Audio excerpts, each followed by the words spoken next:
Nikola Tesla, a giant in the field of scientific invention. He created the first alternating current AC motor and was a pioneer in the field of wireless information transmission. He helped build the world's first large-scale hydroelectric power plant on Niagara Falls. He pushed scientific rival Thomas Edison into electrocuting pets to prove that his direct current technology was better and safer than Tesla's alternating current, AC versus DC. Tesla rose from rags to riches and then fell back to rags during his strange, turbulent life. He's the prototype for our modern mad scientist stereotype, a man obsessed with invention who only slept a few hours a night and devoted himself entirely to his work. He was both a genius, who we have to thank for much of our modern technology, and also a man who never had a single romantic relationship in his long life, but did fall in love with a pigeon. For real. He was a rising scientific star who went from being broke in Europe to becoming a successful scientist in America, to digging ditches, to becoming a highly successful man again, to getting kicked out of one New York hotel after another for not paying his bills, to making a series of strange claims in his last years about stuff like having built a powerful death ray. Nikola Tesla was a brilliant weirdo, and I like weirdos. So let's get weird. Let's get real weird and dig into the strange genius of Tesla today on Timesuck. You're listening to Timesuck.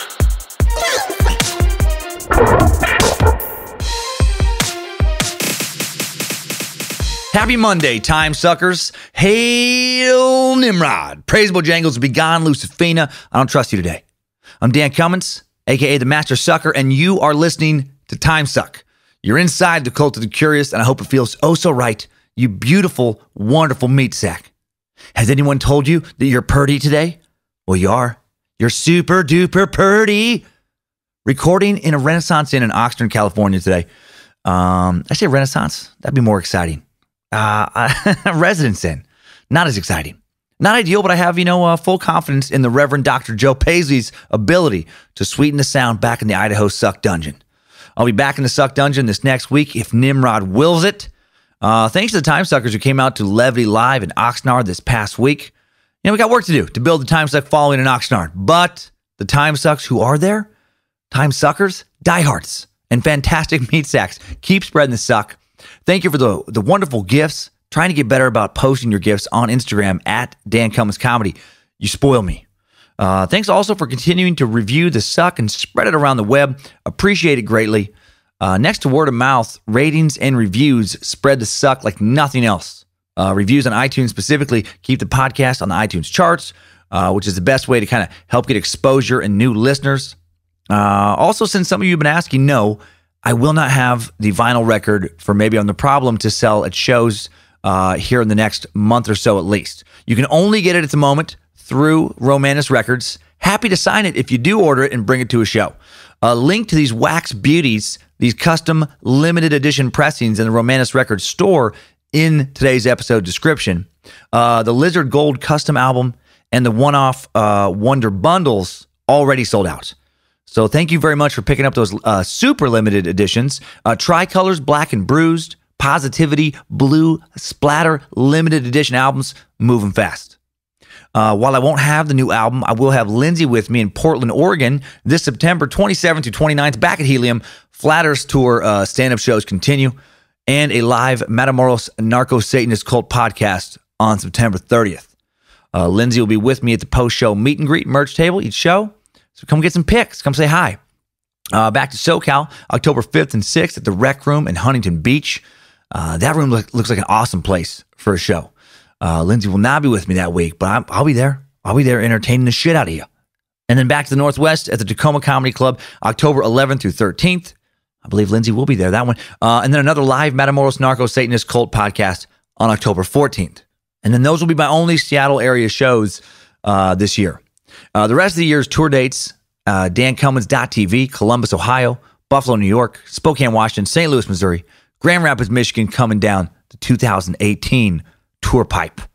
And now it's mad scientist time. It's Tesla time. It's time to light up this electric edition of Timesuck. Okay, first things first, Tesla Motors has no direct link to Nikola Tesla. He didn't invent the electric car. He never started a car company. The name of modern-day mad scientist Elon Musk car company is a homage to Nikola Tesla, though. Elon had nothing to do with the name choice specifically, though Tesla founders Martin Eberhard and Mark Tarpenning came up with it, and Elon Musk was brought in to run Tesla shortly after those guys incorporated. Elon has actually pointed to Tesla rival Thomas Edison as being more of a personal hero to him than Tesla. Still, on an old post on the automaker's website, the company did state that without Tesla's vision and brilliance, our car wouldn't be possible. We're confident that if he were alive today, Nikola Tesla would look over our 100% electric car and nod his head with both understanding and approval. So clearly, they all hold him in high regard, as they should. Tesla filed for more than 700 patents for everything from wireless communication to fluorescent lighting in his lifetime. He led a long, interesting, inspiring life. So let's stop dicking around. Let's just get into it with today's Timesuck Timeline. Strap on those boots, soldier. We're marching down a Timesuck timeline. Nikola Tesla was born on July 10th, 1856, to Milutin and Duka Tesla, ethnic Serbians, in the village of Smijan, Lika in the Austrian Empire, site of present-day Croatia. He was the fourth of 5 kids with 3 sisters, Marika, Angelina, Milka, and older brother Dane. His father, Milutin, priest in the Eastern Orthodox Church, a.k.a. the Orthodox Catholic Church, a.k.a. the Greek Orthodox Church. And his mother, Duka, was an altar boy. Kidding. Wrong Catholic Church. And I know most Catholic priests aren't into kids. Maybe. I'm not positive about that. I'm pretty sure some priests are not into kids. With the volume of scandals and well-documented practice of hiding predators, who knows how many Catholic priests do or do not want to molest kids today? I'm guessing / hoping the overwhelming majority do not have any interest in doing that. Tough times for priests, man. If they were a stock right now, they would be trading at all-time lows.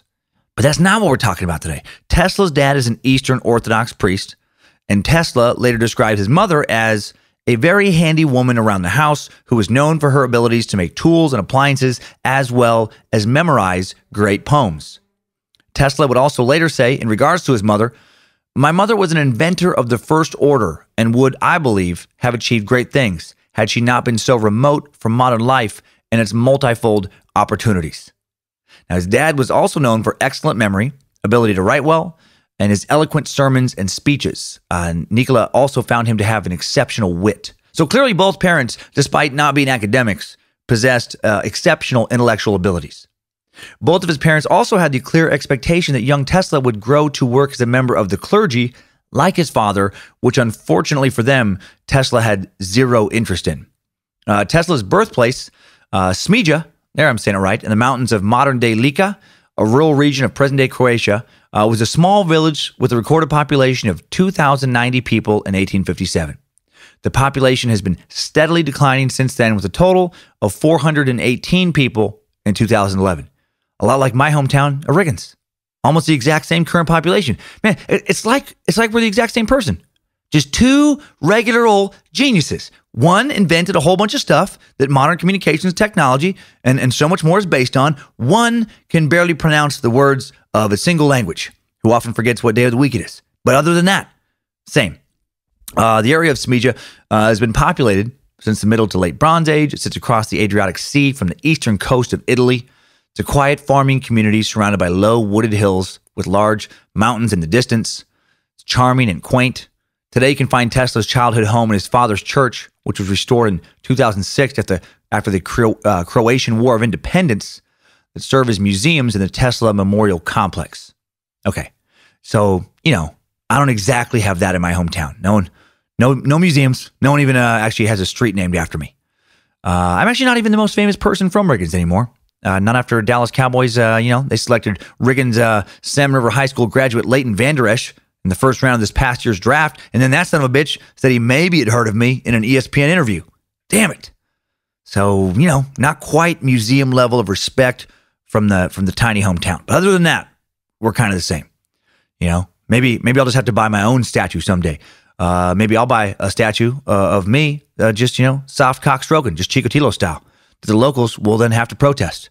What's the big deal? Why not you like statues? Why are you disgusted by Russian murder statue across the street from grade school?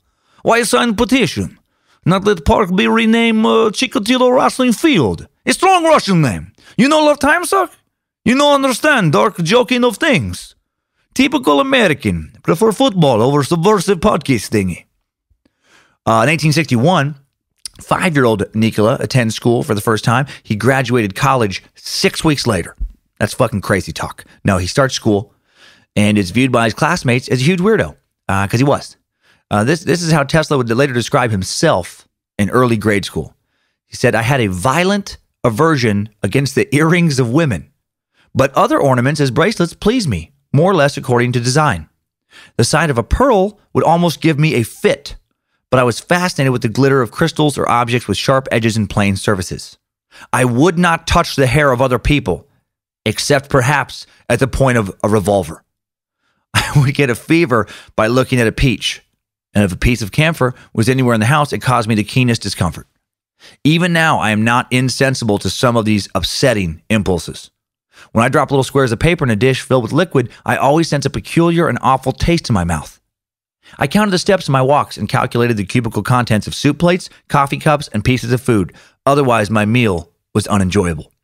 All repeated acts or operations I performed had to be divisible by 3, and if I I felt impelled, or if I missed, I felt impelled to do it all over again, even if it took hours.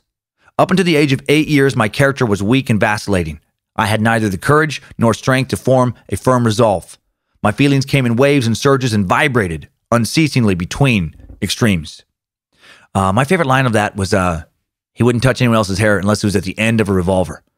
At first, I took that to mean like he would be holding the revolver. Now I get it. There would be someone, holding a revolver with him, would be forcing him with the gun to touch somebody else's hair. But at first, it was even funnier to me. Just stop standing so close to me. Back away at once. My God, your filthy hair almost touched me. I almost vomited at the thought of that. The only way I shall come into contact with your disgusting hair is if I press the cold steel barrel of a pistol against the side of your nasty head. Also, if you think, man, the way Tesla describes himself, it sounds like he may have had Asperger's. Well, you might be correct. Nikola is strongly suspected by many to have had Asperger syndrome. So what is Asperger syndrome? Well, it's a very unique developmental disorder related to autism and characterized by higher than average intellectual ability coupled with impaired social skills and restrictive, repetitive patterns of interests and activities. I'm sure we'll suck autism someday, or at least it'll pop up in an ancillary topic like, ancillary topic like anti-vaccinations, the anti-vaxxer movement that's led to that will lead to a lengthy explanation of autism. If I recall correctly, actually, the valedictorian of my graduating college class suffered from Asperger syndrome. I truly thought this guy, Zeke, I believe his name was, I thought he was mentally handicapped for several years. I didn't think he was even a student at the school. Turns out he graduated with a double degree in English, engineering, I think it was civil engineering, straight A's in every single class, nothing but A's the whole time he's in college. Academic genius who seemed to struggle through a casual conversation. I just think it's fascinating how the mind can work. Fascinating how people who may not have the required skills to even stay alive, like in one generation, like I think about like if Tesla would have been born, 1,000 years earlier, his skills would have not helped him out really at all. But then can be one of the most important people alive in their generation. Timing really can be everything. Tesla was also an avid reader and read so much that his father became concerned about his vision. Losing your sight because you read too much is an urban legend, by the way. That was one I thought might be true, or probably was true, until this week. According to the fine folks at preventblindness.org, although extensive or prolonged reading of fine print can cause eye strain, there is no evidence to suggest that it will damage or wear out your eyes. Well, Tesla's dad believed in this myth enough to hide all sources of light, candles, lamps, etc., to prohibit Tesla's nighttime reading sessions. So naturally, Tesla, being the young, inventive genius he was, he just made his own candles, just kept reading away. Tesla claimed that prior to turning 6, he'd already fallen in love with the process of creation. It would be the only real love of his long life. His first moment of real inventive glory came when he wanted to catch frogs with other boys but had no hook, so he just made his own hook, which was a considerably better hook than the other boys, and he was able to catch frogs better than they could. He also enjoyed taking apart clocks, made himself a pop gun, and more. And then in 1862, young Tesla dies and is buried in a local cemetery, and his family won't see him again until he comes back to life in 1865.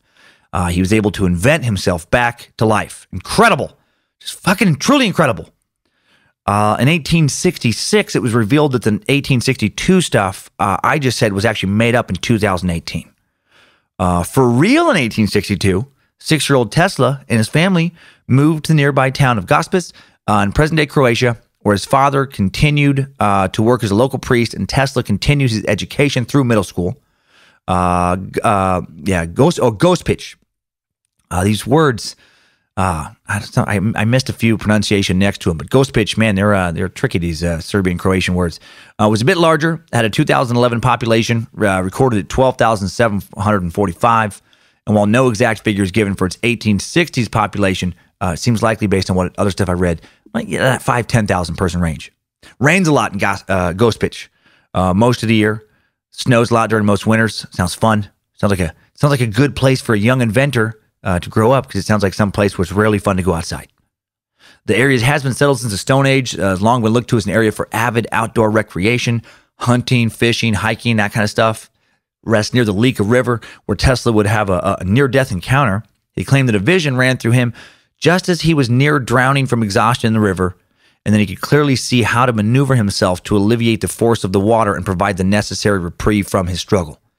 So, early sign of genius. He had this like weird, this very clear vision of like, oh, I need to do this, and then this, and then this to not drown. And it worked. 1883, when Nikola was only 7, one of those life-defining moments would occur. He would witness his older brother Dane die. Tesla's older brother Dane died by falling off a family horse. And some accounts indicate that Tesla may have inadvertently contributed to his death by spooking this horse. One account says that Tesla caused the horse to spook when he uppercutted it in the dick and then grabbed onto its balls with both hands and just yelled, "Hyah, hyah, get up, son of a bitch, hyah, hyah, hyah."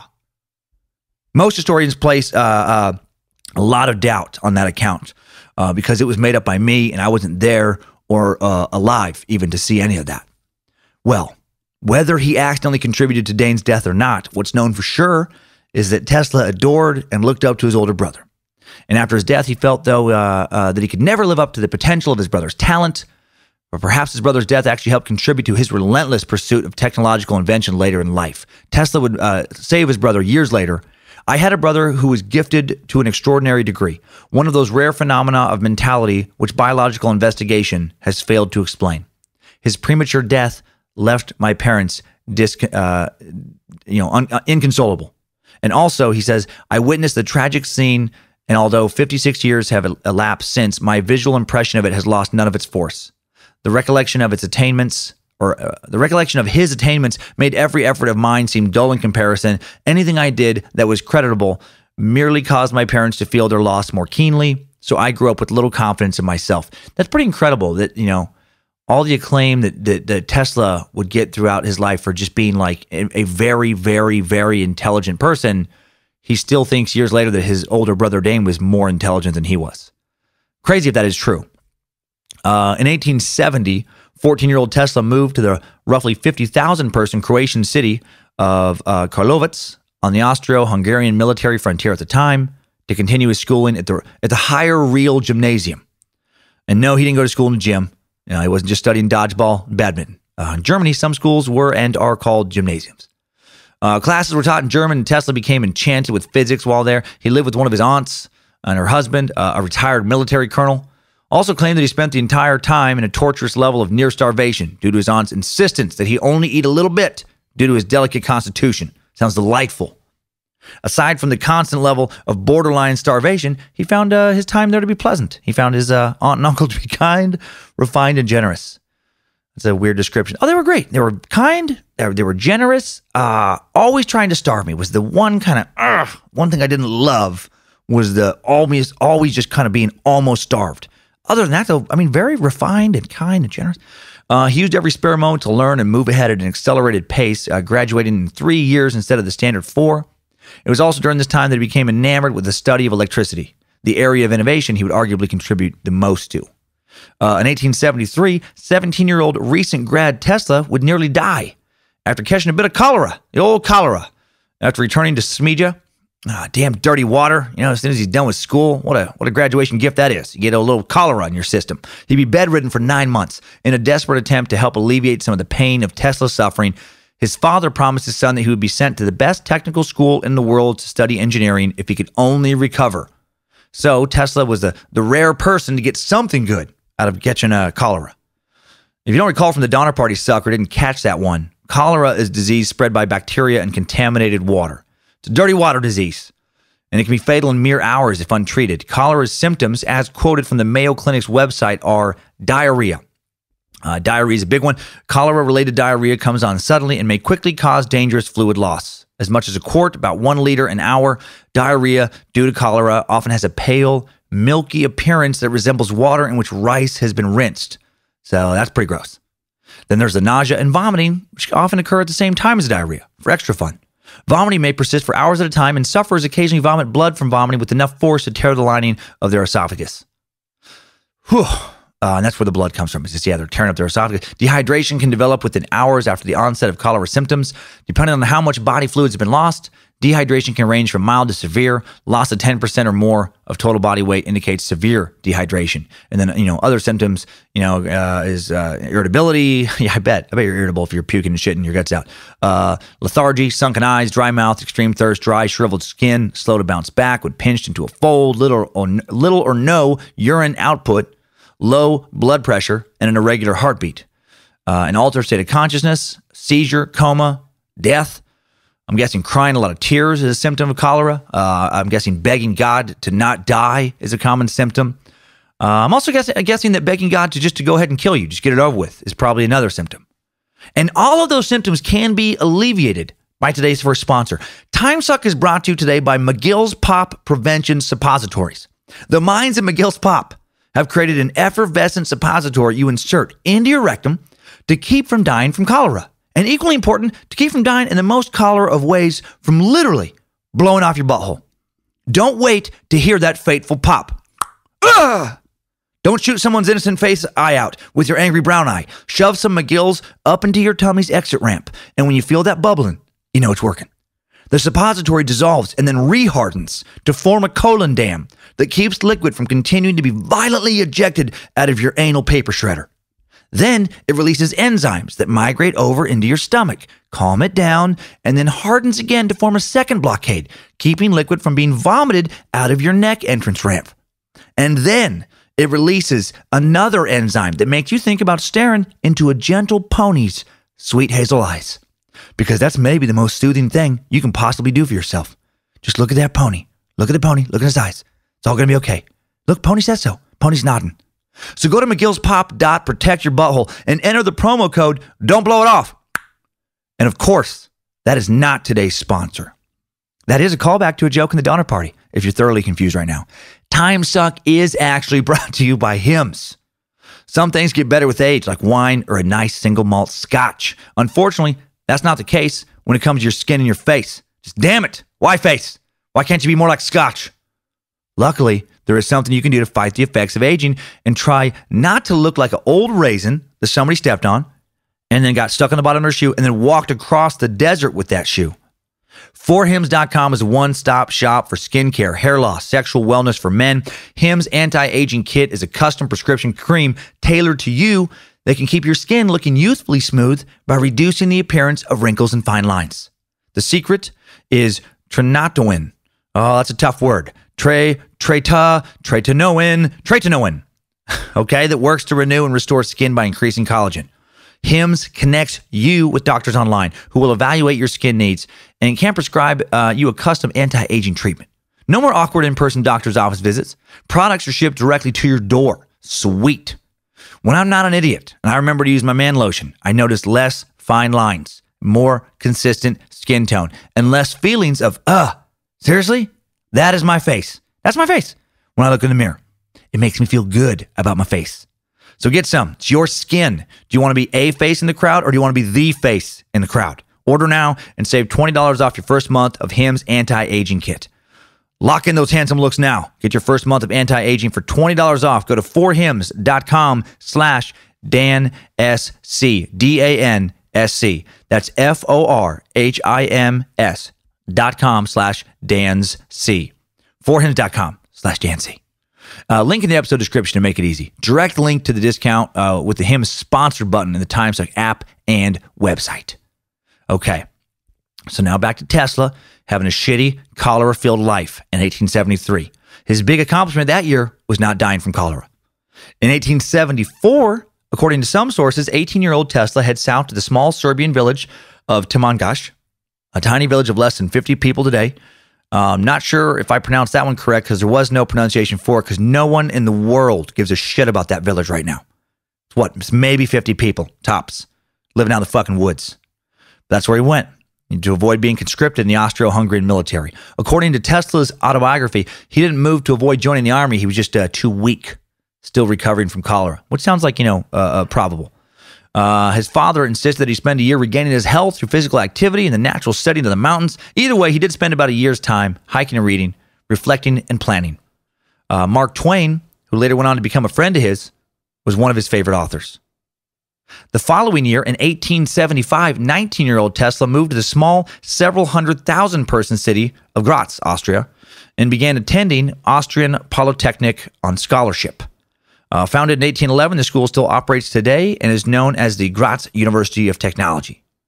Tesla's drive and borderline obsessive desire to learn and impress his parents led him to complete 9 exams, nearly double the requirement, start an ethnic Serb club on campus, and earn the highest marks in the school while never missing a single class in his first year. He crushed his first year. He also started his work at 3 a.m. each morning and continued working until 11 p.m. each night, 7 days a week, even on holidays. And now we've reached the point in the autobiography of a great notable historical figure where I feel like a weak, whiny, why do I even bother trying piece of shit. Like, I pride myself on hard work, but good God. 4 hours of sleep a night, every night? No. After about 3 nights like that in a row, I start feeling highly mentally unstable. After a week, I feel very fragile. Emotionally, I start worrying about dying a lot. After a few weeks, I start getting nosebleeds, and I start thinking that death sounds fantastic. 6 hours a night I can do for a while, but even that doesn't feel healthy. 8 hours of sleep for a few nights in a row, and I feel like a borderline superhero. Tesla was a machine, and he would actually get, as we'll find out, even later sleep less in his, later on in his life, or even less sleep later on in his life. Sorry, I had to try and listen for a second there. I apologize if there's any sound difference in the room right now. I've turned off, my wife and I were talking about this, Lindsay. There's this weird thing that I don't know if it's broken with the air conditioner, but you can turn it off, all the settings to off, and it turns off for a little while, and then just like a little bit later, it's like, you know what? We're going to be on again now. So that's fun. But you probably can't hear it. Yeah, I bet Joe's fixing it out. So I'll shut up about it. As impressed as I am with Tesla's, work ethic, his father at the time did not seem to be impressed. He returns home from that first year of school where he just dominated. He's now a recognized scholar, and his dad made dismissive comments about the feat, crushing Tesla. Dad just didn't seem to care. However, years later, after his father died, Tesla found letters from his professors that expressed great concern over Tesla's obsessive nature. They had written out of worry for Tesla's health and had advised his father to remove him from the institution before he literally worked himself to death. So it's possible that Tesla's dad just didn't want to encourage his son to work himself to death. Also possible his father was a dickhead, possibly, but probably the thing just of concern. I mean, that's crazy when you're like the valedictorian, you're crushing school, but then the professor's like, I don't think he should come back.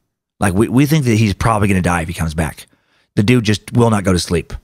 Like, we're encouraging him to study less. He's the only student in the history of the school where we're like, man, just fucking take it easy. Have a drink every now and again. Relax. When Tesla returned to school the following year in 1876, he was disheartened by his father's lack of apparent pride or even approval in his accomplishments, and he started gambling a lot. Not taking school seriously this year. Playing mostly card games, also some billiards games he'd bet on, and he ends up losing his scholarship. Just damn it, even geniuses can't consistently win at gambling. Very depressing observation for any would-be gamblers. During his second year of Polytechnic, he also begins to question his professors. He's outgrowing their genius, and they're not intelligent enough to appreciate his. So it's becoming less and less of a good fit. In 1877, things get even worse for Tesla. His third year, he sinks into failure even further, continues to gamble, continues to lose, and actually loses the money he needed for tuition and the money he needed to live on. Luckily, he was later able to recoup the loss through even more gambling and repay the debt to his family. So, gambling does work. Yay, gambling. But all of his distractions with gambling led him to being completely unprepared for his examinations, and he was denied an extension to take them, and he got no credit for the courses. So, boo, bad gambling. Tesla would later credit his mother for helping him finally kick his gambling habit. He'd write, "One afternoon, I remember when I had lost all my money and was craving for a game, she came to me with a roll of bills and said, 'Go and enjoy yourself. The sooner you lose all we possess, the better it will be. I know that you will get over it.' She was right. I conquered my passion then and there and only regretted that it had not been 100 times as strong. I not only vanquished, but tore it from my heart so as not to leave even a trace of desire." Oh, man, mom guilt. One of the most powerful tools of persuasion in the universe. Nothing like your mom confronting you with not anger, but just utter disappointment in who you've become as a human being. To make you really think about turning your shit around. After my mom confronted me when I was accused of stealing stuff from the grocery store I worked at in high school, which I denied doing, even though I did do it, she looked at me and she just said, "I know you couldn't have done something like that." But she looked at me in a sad way, in a way that like I knew that she knew that I did do it. I just saw the disgust and just utter disappointment, like I failed as a parent. That look in her face. Never stole anything again. Other than some street signs in college, but that didn't feel like stealing, even though I got, charged with city theft. That was more anarchy. I filed that under anarchy. I filed that under crazy pranks. Anyway, Tesla stopped gambling. However, he didn't recover at school. Instead of returning and taking his exit exams in 1878, he ditches town and hides from his family. Yeah, he was ashamed of himself, and in December of 1878, he cuts communication with everyone he knows, moves to Maribor, currently the second largest city in Slovenia, at around 100,000, where he worked as a draftsman. Yeah, he just ashamed of himself. He's so ashamed he didn't even mention this little period many years later in his autobiography.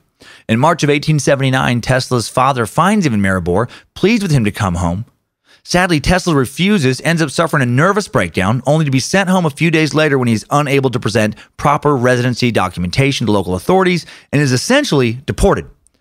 He moves back home to Gospić. Well, the following month, April 17th, Tesla's father dies. He was 60 years old and his health failed in the face of an unknown illness, possible stroke. Curious timing. Makes you wonder if the stress of Nikola hiding from his family led to him having like a stroke possibly. He's kind of killed 2 family members now. Who knew this would secretly be a true crime serial killer podcast episode? Hey, Lucifina. Tesla was a murderer. A murderer. 23-year-old Tesla remains in Gospić for the rest of the year, teaches at his old school. And in January of 1880, 2 of Tesla's uncles pool their funds together and pay for him to go to Prague to continue his education. Unfortunately, he misses the enrollment deadline and is unable to do so. And then both uncles fall into financial ruin and take their own lives. Murderer! Tesla is a murderer! No, his uncles do no such thing. They're both terribly disappointed in him. I'm sure there were numerous talks about not living up to his potential. Maybe a lecture about do you want to kill your mother too? Is that what you want? Do you want her to also die of embarrassment? Is that what you want, you murderer? No, in addition to missing the enrollment deadline, Tesla also lacked some prerequisites for enrollment. He wasn't literate in Czech or Greek as was required. He ended up sitting in on some philosophy classes, but never received credit for any of the courses taken. And then in 1881, Tesla moves to Budapest, Hungary. He gets a job at the Budapest Telephone Exchange. Now, phones were brand spanking new at this time. Alexander Graham Bell had only made the world's first telephone call 5 years earlier in 1876 in Boston, Massachusetts, and the system itself was not operational yet upon his arrival. So he was put to work at Central Telegraph Office as a draftsman. Within a matter of months, he was promoted to chief electrician. So, hey, things are looking up. He's chief electrician now. He's on his way, right? Wrong. Now he'd have a nervous breakdown. In his autobiography, Bell recounts, Tesla recounts having a complete breakdown of nerves at this time. His sight and hearing were amplified to excruciating levels. He claimed to suffer so much from his hearing that he could hear the ticking of a watch 3 rooms away and flies land on tables with a thud. The sound of distant trains were unbearably painful. He claimed that in the dark, his senses were reminiscent of a bat. He could sense objects 12 feet away. What the fuck? with a peculiar, creepy sensation in his forehead. And he said his heartbeat vacillated wildly, became twitchy, and physicians seemed unable to help him. Luckily, over the course of the year, these symptoms faded, and he was able to regain his health. Yeah, he's this is something he would kind of, he'd push himself too hard, and then have, little breakdowns, kind of one of his things. In 1882, Tesla moves to Paris and opens up a bagel shop. The end. Thanks for listening, everybody. This is a hell of an episode today. This is the best. The best. No, he goes to work for the Continental Edison Company and begins working for his future nemesis. He worked on a project involving installing incandescent lights in buildings around the city. This was a completely new process, and he quickly became an expert in electrical engineering. And then he suffered another nervous breakdown, a little one, and then he was back. He pushed himself to the brink of sanity, once again collapses, then back. And again, that's his style, man. All or nothing. By the way, the now 26-year-old has yet to go on a single date. Not one romantic encounter. A few scholars think Tesla was a closeted homosexual. Most think the dude just didn't have an interest in sex. At least not an interest that was stronger than his obsessive interest in technological innovation. Just no time for boobs. Be gone, Lucifina. I got an equation boner I got to satisfy. I got to rub one out to these numbers. Sexy numbers. Math and wires and sparks and thingamajiggers feel so good. Want to rub some of these gizmos and gadgets on my ding-dong. That was probably what some people would refer to as a bit much. Also in 1882, Tesla was out at a park one day with a friend, and while he was reciting Faust, as nerds sometimes do, he was struck with the idea of how to solve a problem creating and utilizing an alternating current, AC power. After a few years of working, and this is going to be like his thing that he focused on for most of his life. After a few years of working for the French branch of Edison's company, one of Tesla's supervisors, Charles Batchelor, gets sent overseas to the U.S. to run Edison Machine Works in New York City in 1884, and he recommends that Tesla be brought along with him. His recommendation is accepted, and on June 6, 1884, Tesla arrives in New York City and begins working for the company on Manhattan's Lower East Side. And then in July, Tesla has another 19 nervous breakdowns. He does not. I keep expecting him to have more. He does have a very stressful trip to the U.S. Trip is a nightmare. He had his ticket, luggage, and money stolen while trying to get to the ship. Then after he finally gets aboard, a mutiny breaks out during the trip, nearly resulting in Tesla being thrown overboard. When he finally makes it to the U.S., he literally has 4 cents left in his pocket. He also has a few poems and a handful of other belongings. Man, thank God he also had a job waiting for him. Think for a second about how much better travel has gotten in the past few centuries. I know we've talked about this before, but he almost got thrown off a fucking ship during a mutiny. I haven't heard of a single mutiny happening on a passenger ship in the world in my lifetime. It's just like laughable. Like, can you imagine some Carnival cruise?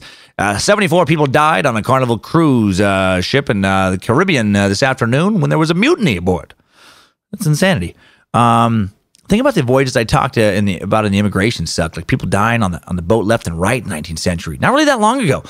Man, travel a lot better. Like I've flown hundreds of times at this point, literally several hundred flights, easy. Not one death that I know of. Not one medical emergency serious enough to even have the plane land in an airport it wasn't originally intended for. Seems like every trip during Tesla's time and before was just filled with death and despair. So, a little bright spot to take away from this episode. As annoying as life can be sometimes, way better now. Way better. Tesla was initially unimpressed with New York and America. He'd write, "What I had left was beautiful, artistic, and fascinating in every way. What I saw here was machined, rough, and unattractive." Tesla was impressed by Edison. He found him to be a wonderful man, and he respected how much he'd accomplished despite not having any early advantages or any scientific training. His opinion of Edison would soon change. Quick few words on Thomas Edison. Thomas Alva Edison was an American inventor and businessman, born on February 11th, 1847, just 9 years before Tesla, in the little 1,000-person town of Milan, Ohio, just under 60 miles west of Cleveland. His mother taught Edison at home, so homeschooler, oh boy. Much of his education came from reading R.G. Parker's School of Natural Philosophy and the Cooper Union for the Advancement of Science and Art. Edison also developed hearing problems at an early age, another disadvantage. The cause of his deafness has been attributed to a bout of scarlet fever during childhood and recurring untreated middle ear infection. He wasn't completely deaf, just had, some hearing loss. He later sold candy and newspapers on trains running from Port, Huron, Michigan to Detroit. Sold vegetables to supplement his income as a young man. He studied qualitative analysis and conducted chemical experiments on the train. like a young genius does. Later, Edison obtained the exclusive rights to sell newspapers on the road, the first venture in Edison's long streak of entrepreneurial success. He'd found 14 companies over the course of his life, including General Electric, which is still one of the largest publicly traded companies in the entire world. He was one of history's premier inventors, developing many devices that greatly influenced life around the world, including the phonograph, the motion picture camera, the water balloon, and the long-lasting practical electric light bulb. Dubbed the Wizard of Menlo Park, he was one of the first inventors to apply the principles of mass production and large-scale teamwork to the process of invention. And because of that, he is often credited with the creation of the first industrial research laboratory. Man. And he also did not invent the water balloon. That was nonsense. Funny if he did, though. Funny if he did, and if it was also considered one of his finest inventions. We award the Nobel Prize to none other than Thomas Edison for his pioneering work with water balloons.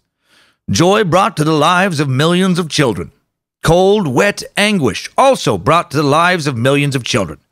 And, of course, the occasional eye injury. Edison and Tesla would soon become intense rivals.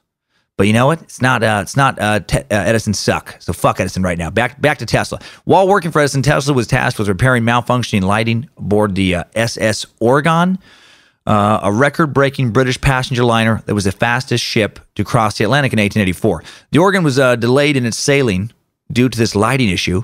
Edison was irritated by it. It was a difficult task due to the way the system had originally been installed. He was having trouble figuring out how to fix it. And then Tesla shows up and fixes it in less than 24 hours. Works around the clock.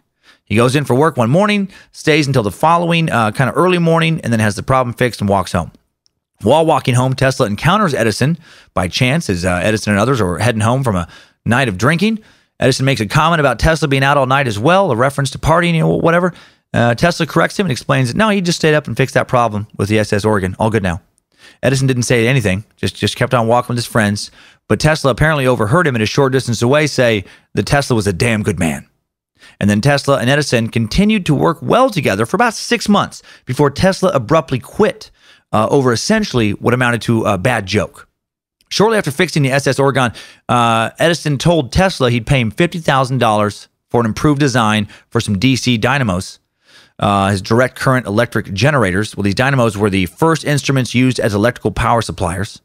After months of long nights and experimentation, Tesla presented Edison a solution to his dynamo problem. And when Edison liked it, he asked for his $50,000. And then Edison allegedly said, Tesla, you just don't understand our American humor, you know? The whole like, no, I was kidding about that. And then Tesla got super pissed and quit. Now, I'm sure there's a bit more to the story than this, but that's the gist. I bet Edison was not joking as much as he just probably didn't think that Tesla could actually fix it. You know, so he just threw out some crazy talk of like, oh, sure, yeah, if you can fix that, I'll fucking whatever, give you $50,000. And then he actually fixed it, and he's like, shit. Pretty ballsy for Tesla to walk out over that, considering he'd only shown up less than a year earlier in a country where he had zero relatives, didn't know anybody, except for that one business connection, and he had 4 cents in his pocket. Also, Tesla had tried to convince Edison to switch from using direct current, DC, to alternating current, AC power while working for him, but Edison was not interested. This disagreement over which type of current to use would define a long-standing future rivalry between the two. Early the following year, in March of 1885, the 28-year-old Tesla would launch his own company. It was called the Thomas Edison Can Lick My Serbian Ass Incorporation. No, it was called the Tesla Electric Light and Manufacturing Company. Tesla tried to patent an AC, aka alternating current, arc lighting system through Lemuel W. Serrell, Edison's patent lawyer, and he went on to set up a meeting with Robert Lane and Benjamin Vail, who were convinced to fund Tesla's endeavors. This is how Tesla Electric Light and Manufacturing was born. Tesla works on this arc lighting system and also earns his first patent in the U.S. for an improved DC generator, which drew praise from fellow innovators. Unfortunately, despite this praise, Tesla couldn't rally financial support behind his alternating current proposals, and he struggled to gather investors. And he ends up selling patents to the company itself in exchange for stock in anticipation of great success, but that success doesn't come. Instead, his investors pull the plug, the business is deemed too competitive for them, and they move in another direction. And now, less than a year after leaving Edison's company, Tesla's broke and doesn't even own the patents for his own inventions. So Tesla spends the better part of 1885 and 1886 working odd electrical jobs and digging ditches for $2 a day. He would describe this time of his life with the phrase bitter tears. Holy shit. Can you imagine that type of quick fall? Like you work in Paris for a few years, working your way up, You're becoming a rising star, doing a good enough job at your company that you're brought over to New York City to their headquarters, where you're immediately, you impress the founder of the company. Then you quickly become a top researcher. Feels like definite financial success lays in your immediate future. And then over a miscommunication regarding essentially a bonus, you walk away, launch your own company, line up potential investors. You're feeling like $1 million, right? It looks like it's the right move to leave. Success is right around the corner. Just this will teach you, Mr. Edison. Ha! Get ready to place your lips on my derriere, Thomas. I'm going to bury you, Mr. Edison. I'm going to fucking bury you. We will find out how much you enjoy my Serbian humor. And then a few months later, you're flat broke. No lucrative job prospects, and you're literally digging a ditch to put food in your stomach. Just shoveling, digging that ditch, thinking about Thomas Edison still out there kicking ass, Just damn you, Mr. Edison. Damn you. I bet you expect me to beg for my old job back, huh? Take it back at half pay, huh? Ha! Okay.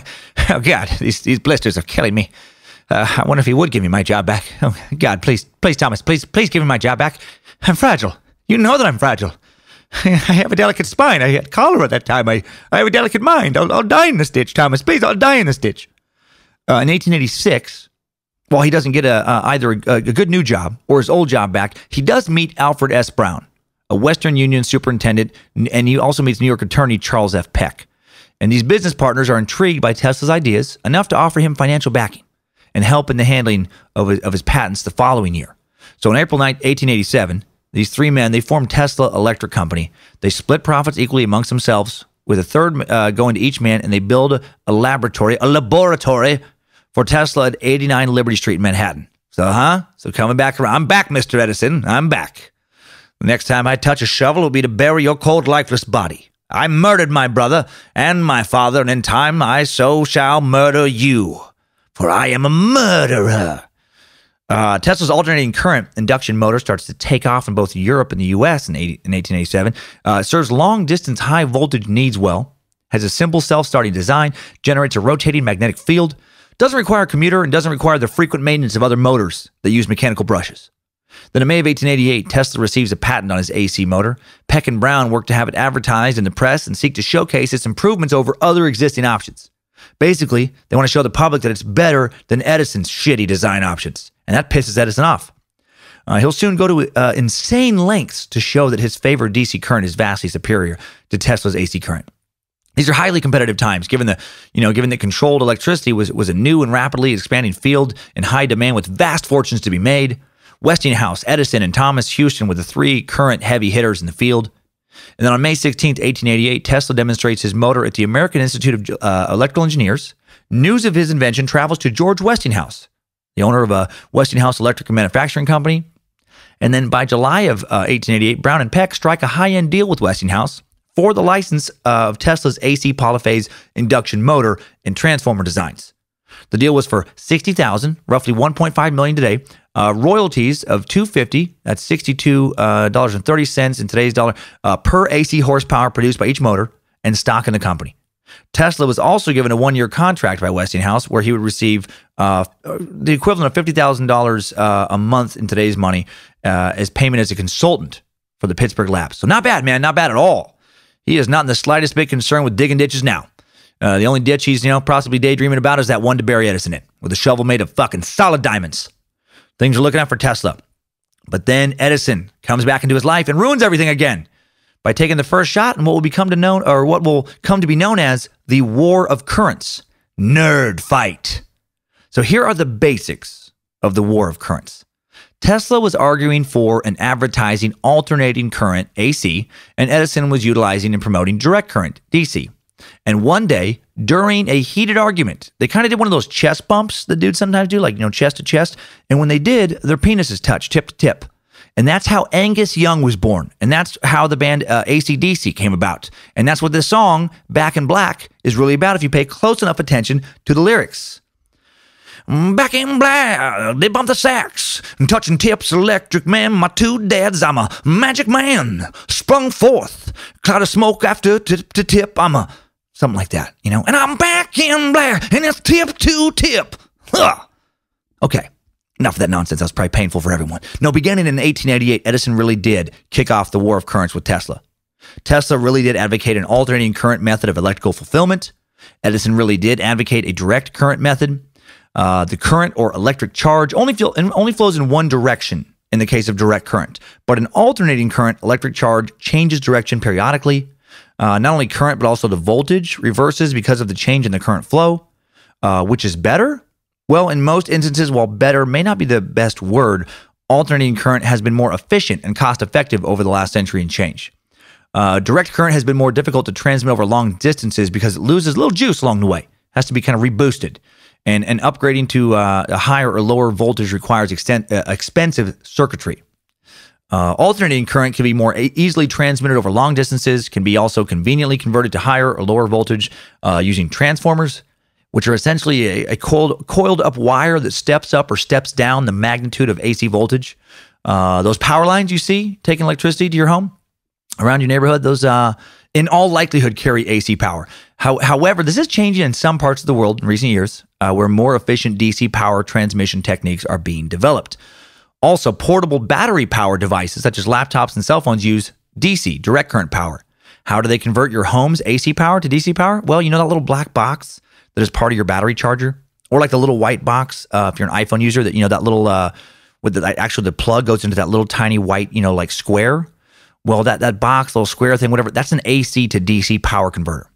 Now, obviously, there are more differences, a variety of other advantages and disadvantages, and we could get way too bogged down in unnecessary details for today's narrative and put everyone to sleep. We're not going to do that. I guess the main thing to know is, other than the basic explanation I just gave, is that during the war of currents, Tesla's AC was actually the better choice. It cost less than DC, and despite what Edison would say and try to prove, it was not more dangerous. Both AC and DC equally capable of producing enough voltage to shock your dick and or tits off. Okay, so the following, this little getting into this war of current, good historical reminder to not believe the hype all the time. Just because all your friends and family and media might be telling you something, that doesn't mean it's true. Marketing, often mixed with so much disgusting, blatant lies and manipulation. So 1888, Edison's a big deal. He and his company are already very established in the field of electricity. He's making a shit ton of money off his technology, and he wants to keep making that money. And he's put all his chips, you know, or all his eggs, I guess, in the DC basket. And after developing the first incandescent bulb in 1879, he supported by direct current. The new lucrative electricity market has opened its arms to him. He's printing money. His invention was guaranteed to change the world. His invention was godlike, a whole just let there be light revolutionary phenomena. Edison, while quickly understanding that his invention was guaranteed success, also knew it had limitations. You know, he's a very smart guy. He's a genius himself. He knows it has limitations when being used over long distances. And when former ungrateful employee Nikola Tesla shows back up, starts strongly offering and advocating this cheaper AC, method of transmission, he's not happy about it. He's not happy about it. And so he becomes, in short, a ruthless, lying, mean-spirited asshole to try to turn public opinion away from alternating current. Or maybe he was already that kind of person and he just revealed his true nature to the world now. Edison launches a very mean-spirited propaganda campaign that's wildly effective. He consistently presents Tesla's alternating current as being very dangerous and unreliable. Edison actually stated at one point, just as certain as death, Westinghouse, which is Tesla's AC system, will kill a customer within 6 months after he puts it in a system of any size. He knew this wasn't true. You don't really see companies do that anymore, by the way. Can you imagine if the CEO of Ford showed up in a commercial and just said something like, go ahead, buy a Chevy. And then when it hits someone and you're done washing your dead children's blood off the inside of the windshield, maybe you'll be ready to buy a Ford. Ford tough. Like, it's fucking crazy. Just to say that your competition is going to just kill its customers. Back in 1887, Edison had actually already laid the groundwork for his AC power will kill you smear campaign against Tesla and his Westinghouse backers when a dentist from Buffalo reached out to Edison in the hopes of finding a more humane way of capital punishment. Alfred P. Southwick found hangings to be inhumane, but had recently seen a man accidentally electrocute himself, and he thought that an answer to a more humane type of execution may lie within this new science. Edison was always publicly opposed to the death sentence, but he saw the opportunity to associate his competition with death, so he recommended the Westinghouse company and their use of alternating current to Southwick, and it worked. AC current would be used for the electric chair starting in 1890. On August 6, 1890, convicted murderer William Kemmler would be the first person to be killed in the electric chair in Auburn, New York, and it was horrific. The generator was charged with 1,000 volts, assumed to be an adequate amount to induce quick unconsciousness and then cardiac arrest. The chair had already been thoroughly tested. A horse had been successfully electrocuted the day before. Current was then passed through Kemmler for 17 seconds. The power was turned off, and Kemmler was declared dead. However, he wasn't. Witnesses noticed Kemmler was still breathing. The attending physicians come forward to examine Kemmler, confirm he is still alive. A doctor calls out, "Have the current turned on again, quick, no delay." Kemmler was then shocked with 2,000 volts.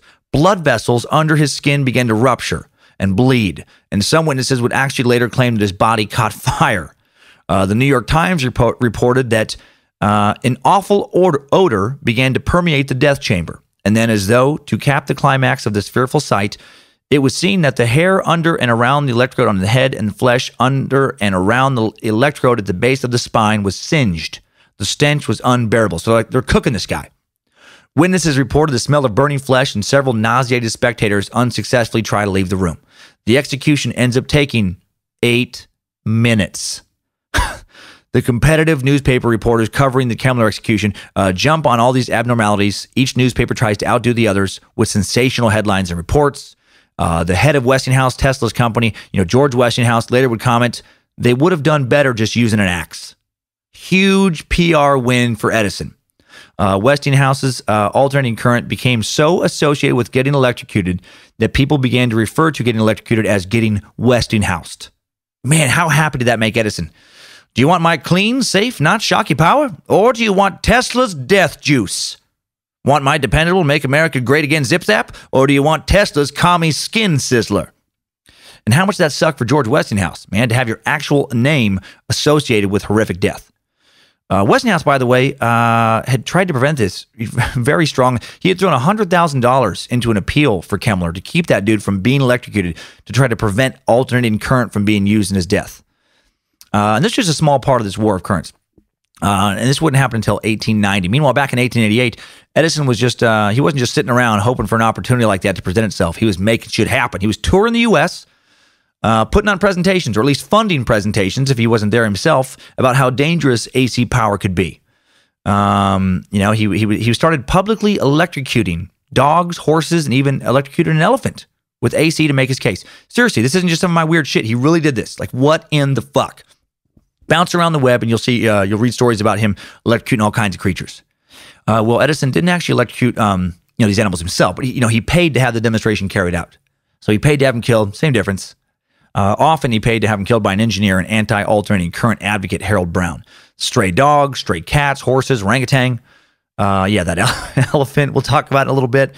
June of 1888, he set up a public display to warn of the dangers of alternating current at a dog's water dish hooked up to an AC dynamo. And when the dog went to get a drink, he got fucking shocked to death. Man, times were different. Again, can you imagine getting away with doing anything remotely like that today? Just like, my God, just the public backlash. Well, I mean, the laws you'd break and everything too, but just to prove that my carbonated Life Bubble soda is far safer than my competitor's Big Bubble Cola, despite being just as bubbly, I had 5 of these pigeons drink Life Bubble and 5 drink Big Bubble. What is it? Life Bubble. So yes, Life Bubble, if 5 drink 5 Life Bubble, and then the 5 drink Big Bubble. What? Now watch carefully. See that? That pigeon just exploded. So did that one. Oh, and the other 3. All 5 of the Big Bubble Cola drinkers just had their stomachs blow up. You see what I'm talking about? Oh shoot. Okay, that's one of ours just actually exploded as well. Oh shit. Okay, 2 of ours. Oh, okay, 3. Damn it. But okay, that seems to be it. So 5 of their pigeons exploded to death. 2 of ours lived. So Life Bubble, the safer bubble drink. By the way, pigeons blowing up from drinking carbonated beverages seems to also be just urban legend. As does the Alka-Seltzer thing blowing them up. Probably best not to test it, though. Don't test it. Edison would test it, though, if he could. He clearly didn't give a shit. Well, George Westinghouse, he sees how this is playing out. He writes Edison a letter at one point saying, I believe there has been a systemic attempt on the part of some people to do a great deal of mischief and create as great a difference as possible between the Edison Company and the Westinghouse Electric Company, when there ought to be an entirely different condition of affairs. So he's like, come on, man, we can get along. We can make this work for everybody. Edison does not bother writing back. He does continue purchasing stray dogs for 25 cents each to use in many more presentations.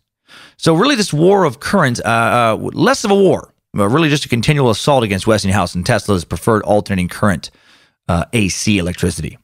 In 1889, while Edison is electrocuting stray pets to increase his company's bottom line, Tesla travels to Paris for the Exposition Universelle, where he finds inspiration in Heinrich Hertz's electric experimentation that proves that electromagnetic radio waves are in fact real. And this led to the invention of his Tesla Coil in 1891. In 1891, Tesla demonstrated wireless lighting by electrostatic induction at Columbia College. He would later go on to claim that his new system of wireless lighting, he'd worked on it for more than a decade, would eventually lead to a system in which signals and possibly power would be sent through the earth without the use of wires. Sound familiar? Sound like pretty much what most of us base most of our lives around now? Wireless technology. Incredible how important this contribution is to modern tech and the internet. It's like this dude was, trying to get the internet going back then. July 30th, 1891, Tesla became a citizen of the United States, patents his Tesla Coil. What is a Tesla Coil? Tesla Coil is an electrified cock ring. What? Excuse me? No. Tesla Coil produces wireless electricity. You've probably seen a version of one in a museum. Even some Fry's electronics stores have Tesla Coil displays. It's a metal coil that shoots out what looks like lightning bolts. Little of our arcs of electricity. Tesla would stand near an arc for demonstrations, hold a light bulb in his hand, and the electricity would pass through him into the bulb, lighten it up. The concept behind the coil is actually fairly simple and makes use of electromagnetic force and resonance, and they're powerful, these Tesla coils. Employing copper wire and glass bottles, an amateur electrician can build a Tesla coil that can produce 250,000 volts. Wow. 1892, Edison and Thomas Houston merged into a new company you may have heard of called General Electric.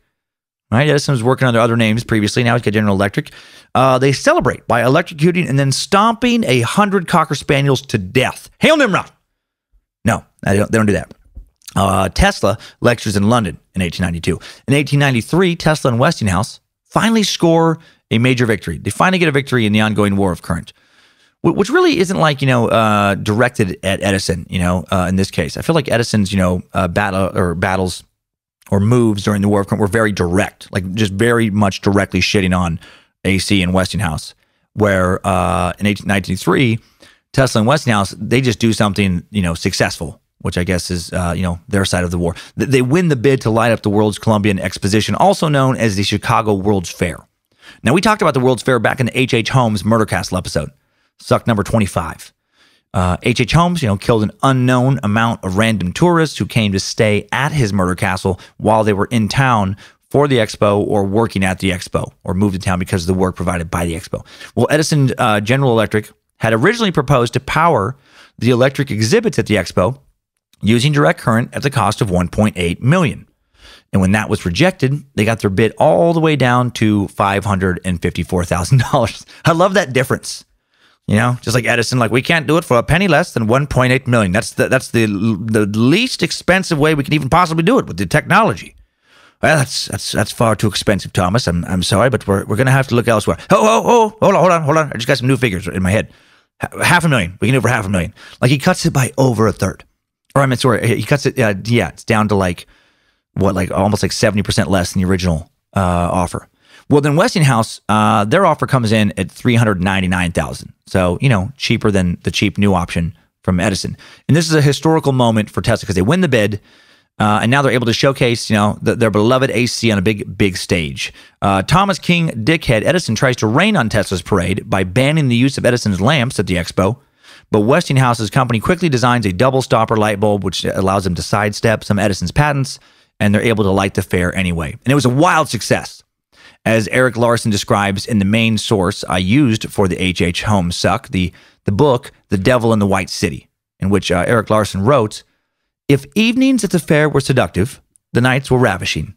The lamps that laced every building and walkway produced the most elaborate demonstration of electric illumination ever attempted, and the first large-scale test of alternating current. The fair alone consumed 3 times as much electricity as the entire city of Chicago. There were important engineering milestones, but what visitors adored was the sheer beauty of seeing so many lights ignited in one place at one time. Every building, including the manufacturers and liberal arts building, was outlined in white bulbs. Giant searchlights, the largest ever made and said to be visible 60 miles away, had been mounted on the manufacturer's roof and swept the grounds and surrounding neighborhoods. Large colored bulbs lit the 100-foot plumes of water that burst from the McMoney's fountain. It was like getting a sudden vision of heaven. So, very successful. So that's awesome. That was a nice year for Tesla. Next year, 1894, Tesla begins experimenting with what he referred to as invisible kinds of radiant energy, which led him to possibly taking the first X-ray photo by accident. Tesla was trying to photograph buddy Mark Twain in his lab. No big deal, no big name drop. But the only image that came through was a metal piece on his camera lens. So, maybe kind of technically the first X-ray photo. 1895, Tesla, with the help of new financial backers, able to open the Nikola Tesla company. The aim was to market and develop a variety of Tesla's previously patented inventions and pursue new work as well. Alfred Brown, from Tesla's earlier days, joins in, brought patents from Tesla's work under Peck and Brown. Very little ended up coming from it, all other than the fact that they continued to manage Tesla's patents for years and years to come. Then on March 13th, 1895, Tesla has what is inarguably a terrible, terrible day for a scientist. His lab catches fire and burns to the ground. Notes, research, models all go up in smoke, and he is crushed. The New York Times quoted him as saying, "I am in too much grief to talk. What can I say?" I can't imagine. I've had hard drives crash, and that feels terrible.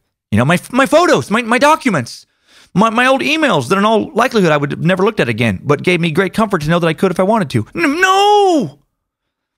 November of 1896, Tesla finishes work on a project on a brand new dam at Niagara Falls.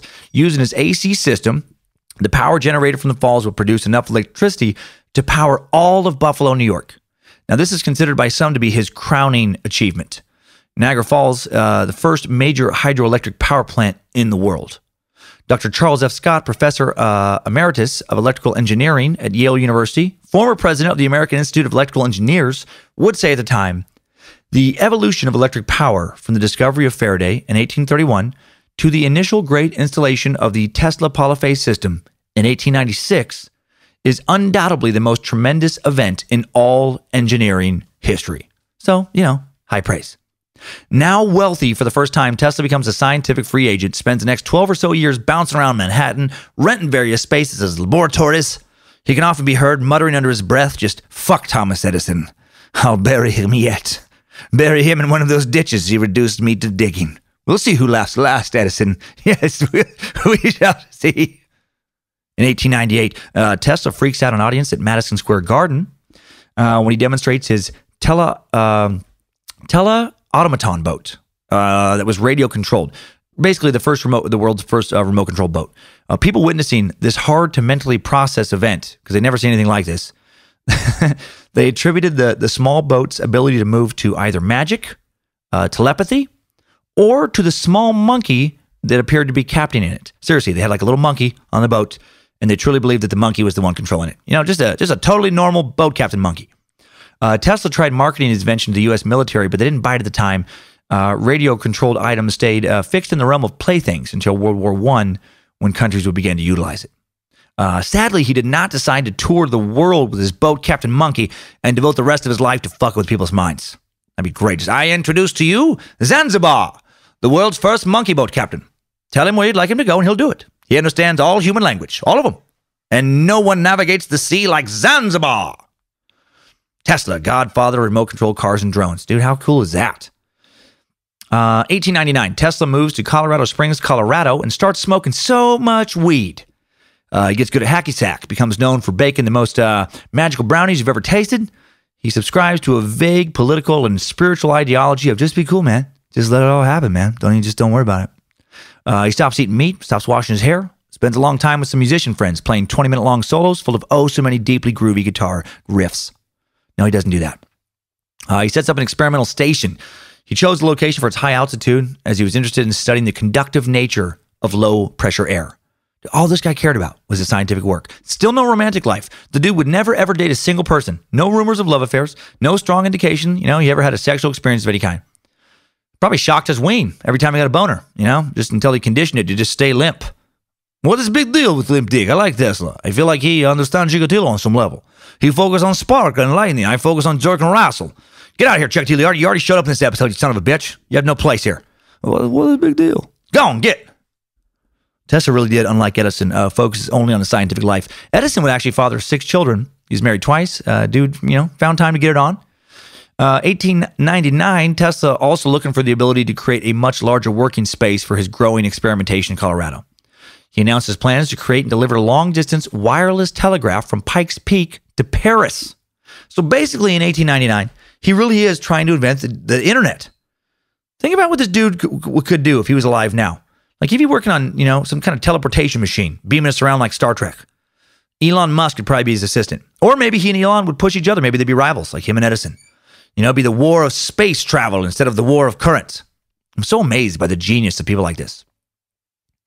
Also in Colorado, he built a massive coil in his new lab that was capable of producing millions of volts. He's able to produce lightning that could travel up to 135 feet with this. He studies it in depth. He also scared the shit out of the locals. He was like a dark wizard to these people.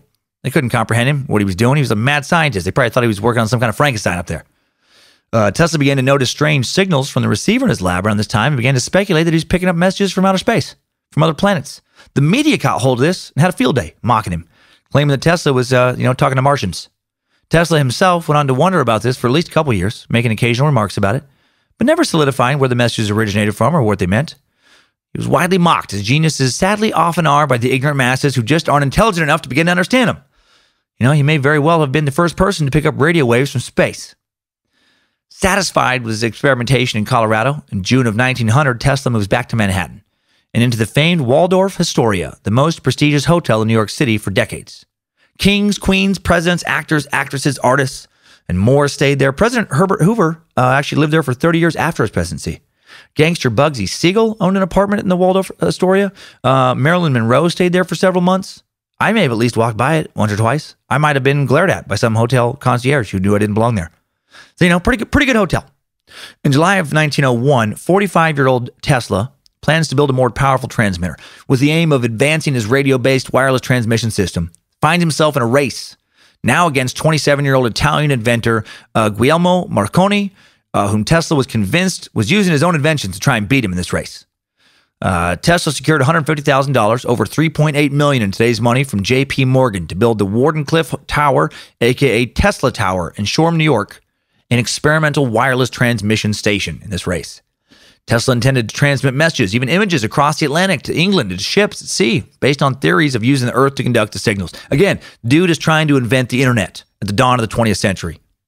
Well, Marconi won the race by transmitting the letter S from England to Newfoundland in December of 1901, and history has credited him as the inventor of the radio. Tesla was quoted as saying, "Marconi is a good fellow. Let him continue. He is using 17 of my patents." To me, that's nerd speak for, I still win. Marconi's technology is based on my technology. When he makes money, I make money. When he invents, I invent. I win. Tesla is God. Tesla is the greatest scientist who ever lived. I don't know. Maybe Tesla could have just, beaten Marconi outright if he'd have just gotten a little bit more sleep. Maybe a little better sleep. Maybe he should have set aside a little time to invent a time machine and zip up to the future to grab himself a Lisa mattress. That's right. That's right. Timesuck is brought to you today by Lisa. Do you find yourself distracted, forgetting things, making mistakes at work, not being able to quite beat another mad scientist in an ongoing nerd battle? Well, get some better rest, you stupid sleepyhead. Sorry, I shouldn't yell at you like that. Lisa doesn't like it when I yell at you like that. A quality night's sleep really does make so much difference. And the right mattress is the difference between resting and just laying down like a silly asshole who thinks they know how to sleep now. I'm sorry. Again. That was still too aggressive. Comprised of 3 foam layers that provide cooling pressure, relief, body contouring, and support, over 300,000 happy Lisa sleepers agree that Lisa mattresses give them the rest they need. So order your Lisa mattress online at lisa.com/timesuck with the promo code Timesuck.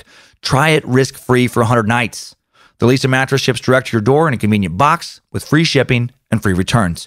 Find the right mattress for you at lisa.com/timesuck. Get the rest you need tonight. Like my leg hurts, my back is stiff today. Probably because I've been on the road for a week and a half, not sleeping on my Lisa mattress. Damn you hotel mattresses. I miss the memory foam. That memory foam-like feeling of my Lisa. I miss the feeling of the mattress not trapping my body heat. Not trying to sweat me out. Who likes sweaty sleep? Not me. Not me. And by the way, if I was confused, it's not memory foam. It just reminds me of that in the best of ways. So again, get up to $160 off the Lisa mattress or $235 off the luxury Sapira mattress. And free shipping on the Lisa mattress at lisa.com/timesuck. Enter promo code timesuck at checkout. Do it. Link in the episode description. You can also link over by pushing the Lisa button in the new improved Timesuck app and at the Timesuck website. All right, now back to Tesla being pissed off at Marconi, beating him in their battle to develop essentially radio. Not essentially, it is radio. Despite playing it off, like all was well after Marconi wins this race, Tesla becomes obsessed with advancing his wireless technology beyond that of Marconi's. Sends over 50 letters to his financial backer, J.P. Morgan, asking for more money to compete and advance the Wardenclyffe Tower over the next 5 years. He's able to complete construction and move his lab there in June of 1902. But other investors are busy dumping more money into Marconi than Tesla, and the media also begins to turn on Tesla. Edison, also still not done with Tesla. In 1903, he further proves his statements about the dangers of AC power at Coney Island now, when he has that elephant executed for an audience of thousands. Topsy was a circus elephant who had been labeled as too dangerous to stay alive after having killed 3 different men. To be fair, though, at least one of the men she killed had tried to feed her lit cigarettes, making him a complete asshole who deserved to be stomped out by an elephant. Edison built the poor creature copper sandals and then ran 6,000 volts through her system with AC power. 1904, J.P. Morgan and other Tesla inventors were either cutting support entirely or limiting funds to the point that Tesla had to take out a mortgage on his tower to cover his living expenses at the Waldorf Astoria. By 1906, his precious Tesla tower had been abandoned. In 1906, Tesla opened offices at 165 Broadway in Manhattan, trying to raise further funds by developing and marketing his patents. On his 50th birthday on July 10th, 1906, Tesla demonstrated a 200 horsepower, 150 kilowatt, 16,000 RPM bladeless turbine. Cool, but unfortunately this invention made him very little money, and his financial problems continue. In 1909, Marconi receives the Nobel Prize for contributions to the field of wireless communication. This apparently just about breaks Tesla. And then at the awards presentation ceremony, he tells the crowd gathered there that the award is dedicated to his mother for always being there for him and always supporting him, and also to Nikola Tesla, who could, quote, suck his dick and die and go to hell. Well, this remark is a standing ovation, and Tesla is devastated. Now, of course, that never happened, but Tesla's feelings were hurt. He'd yet to have won a Nobel Prize, and he felt he'd contributed so much more than Marconi. Tesla would actually never win a Nobel Prize. In 1910, Tesla sets up another lab at the Metropolitan Life Tower, where he'd stay until he could no longer afford the rent there. Has to move out in 1914. 1913, his primary backer, J.P. Morgan, dies. 1914, he rents some space in the Woolworth building until he could no longer afford that rent either. In 1915, money woes continue, and Tesla loses the Tesla Tower now completely. It's, no longer been, hasn't been in use for almost a decade anyway, but now it's lost to foreclosure. The tower is demolished. Also in 1915, Tesla sues Marconi's company for infringement on his, wireless patents and loses his case. Also, on November 16th, 1915, a Reuters news agency reports from London that Tesla had won the 1915 Nobel Prize in physics.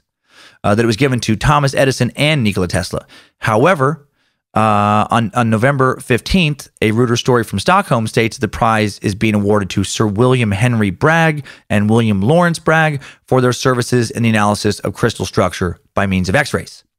Some Tesla biographers believe that Tesla and Edison were actually supposed to have won that award. They were offered it first, but that they hated each other so much that they refused to share the award. Now, the Nobel Foundation has said that this never happened, but the rumor persists.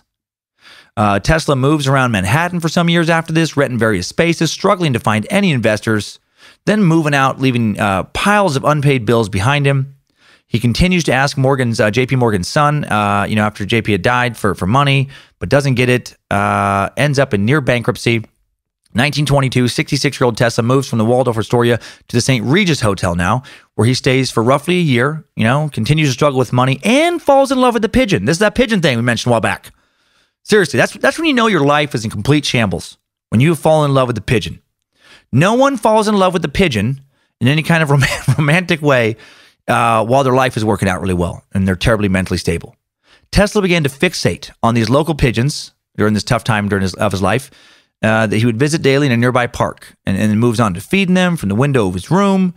And then he claims that one in particular visited him regularly and becomes injured. And then it's rumored that he spent over $2,000 building a contraption to help this little pigeon help her broken wing heal and her leg. She hurt her leg and her wing. And then the mess from these birds and more unpaid bills, of course, leads to his eviction.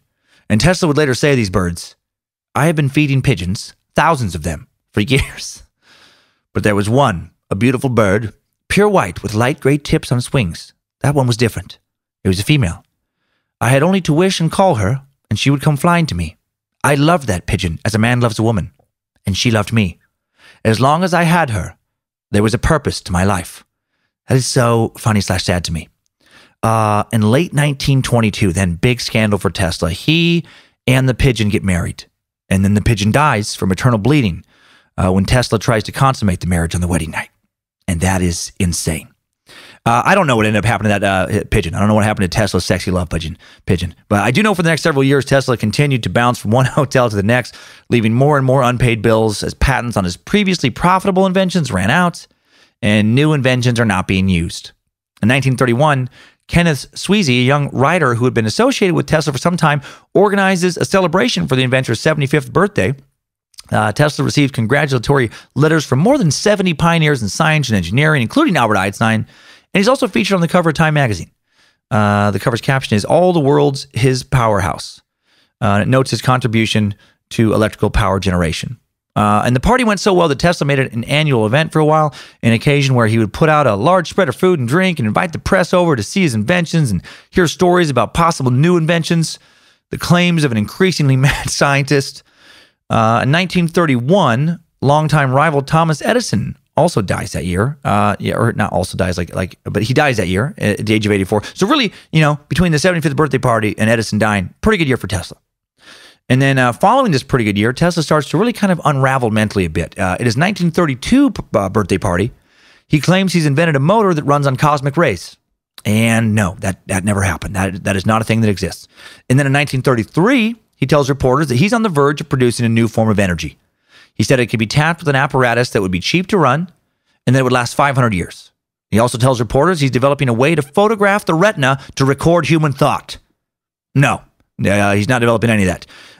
And then Tesla takes his crazy talk even further in 1934 when he says he has now built a super weapon called a death ray. He has now shifted into the character of the cartoonish mad scientist supervillain. I'm surprised he didn't hire an assistant called Igor at this point.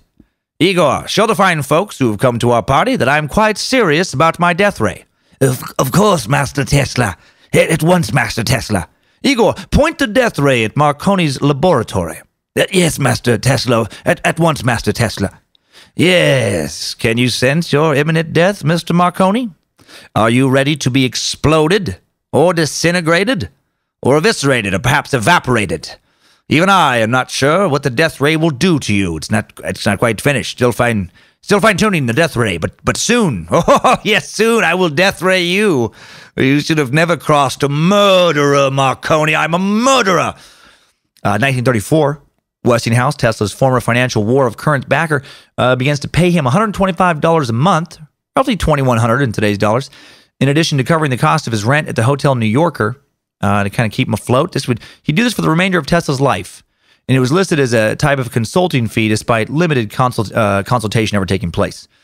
The rationale for why they did this kind of varies depending on the source, but a likely theory is that rather than doing it purely for humanitarian charitable reasons, Westinghouse was just concerned about the bad press that would come from Tesla's demise, given his current struggles. He's a previous star inventor. 1935, Tesla makes another crazy claim at his birthday party. When he turned 79, he announced his invention of a pocket-sized oscillator that would destroy the Empire State Building. That's not a thing. Following this party, Tesla became a recluse for his final years, tinkering on various inventions, talking about having built death rays and the like after dying of a heart attack at the age of 86 on January 7th, 1943. He's talked about so many death rays and those kind of things before that after he's discovered by a maid, his body is, the FBI sends the alien property custodian to seize his belongings, despite him having been a citizen in the U.S. for years. And then John G. Trump, a professor at MIT, was asked to inspect his items over the course of 3 days. Make sure he's got no death rays. Nothing similar.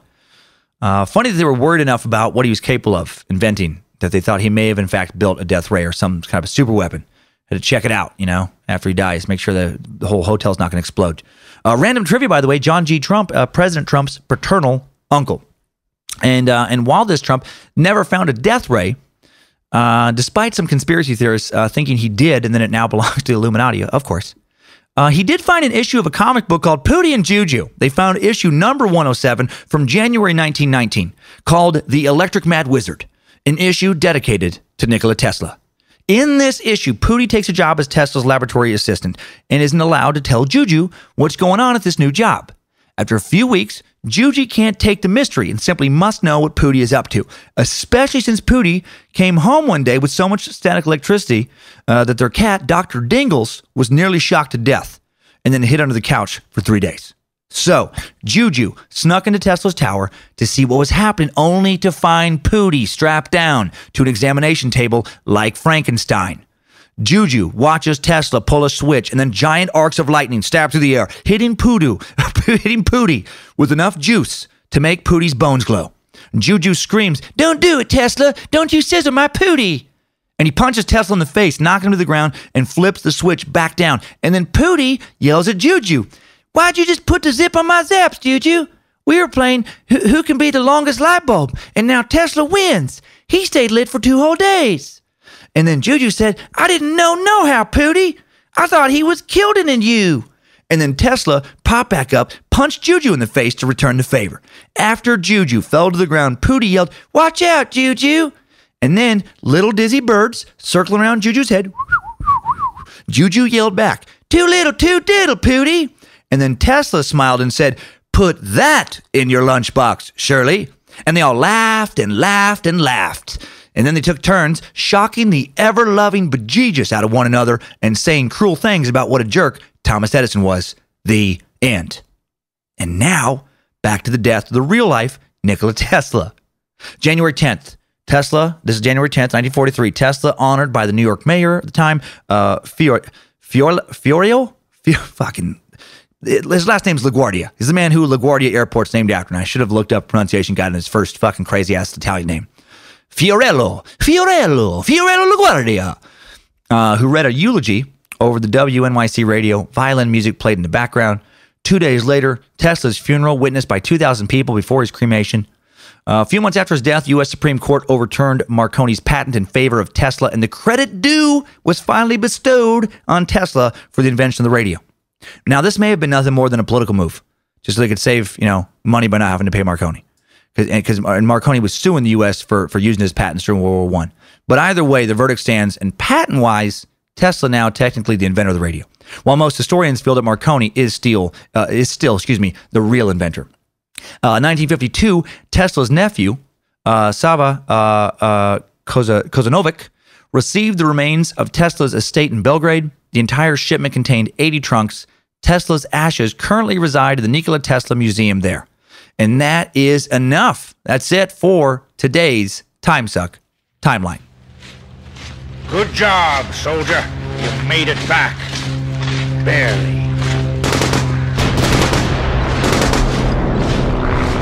Nikola Tesla, he came a long way from a little Serbian village, didn't he? Accomplished a lot for that son of a rural priest and a homemaker. Impressive.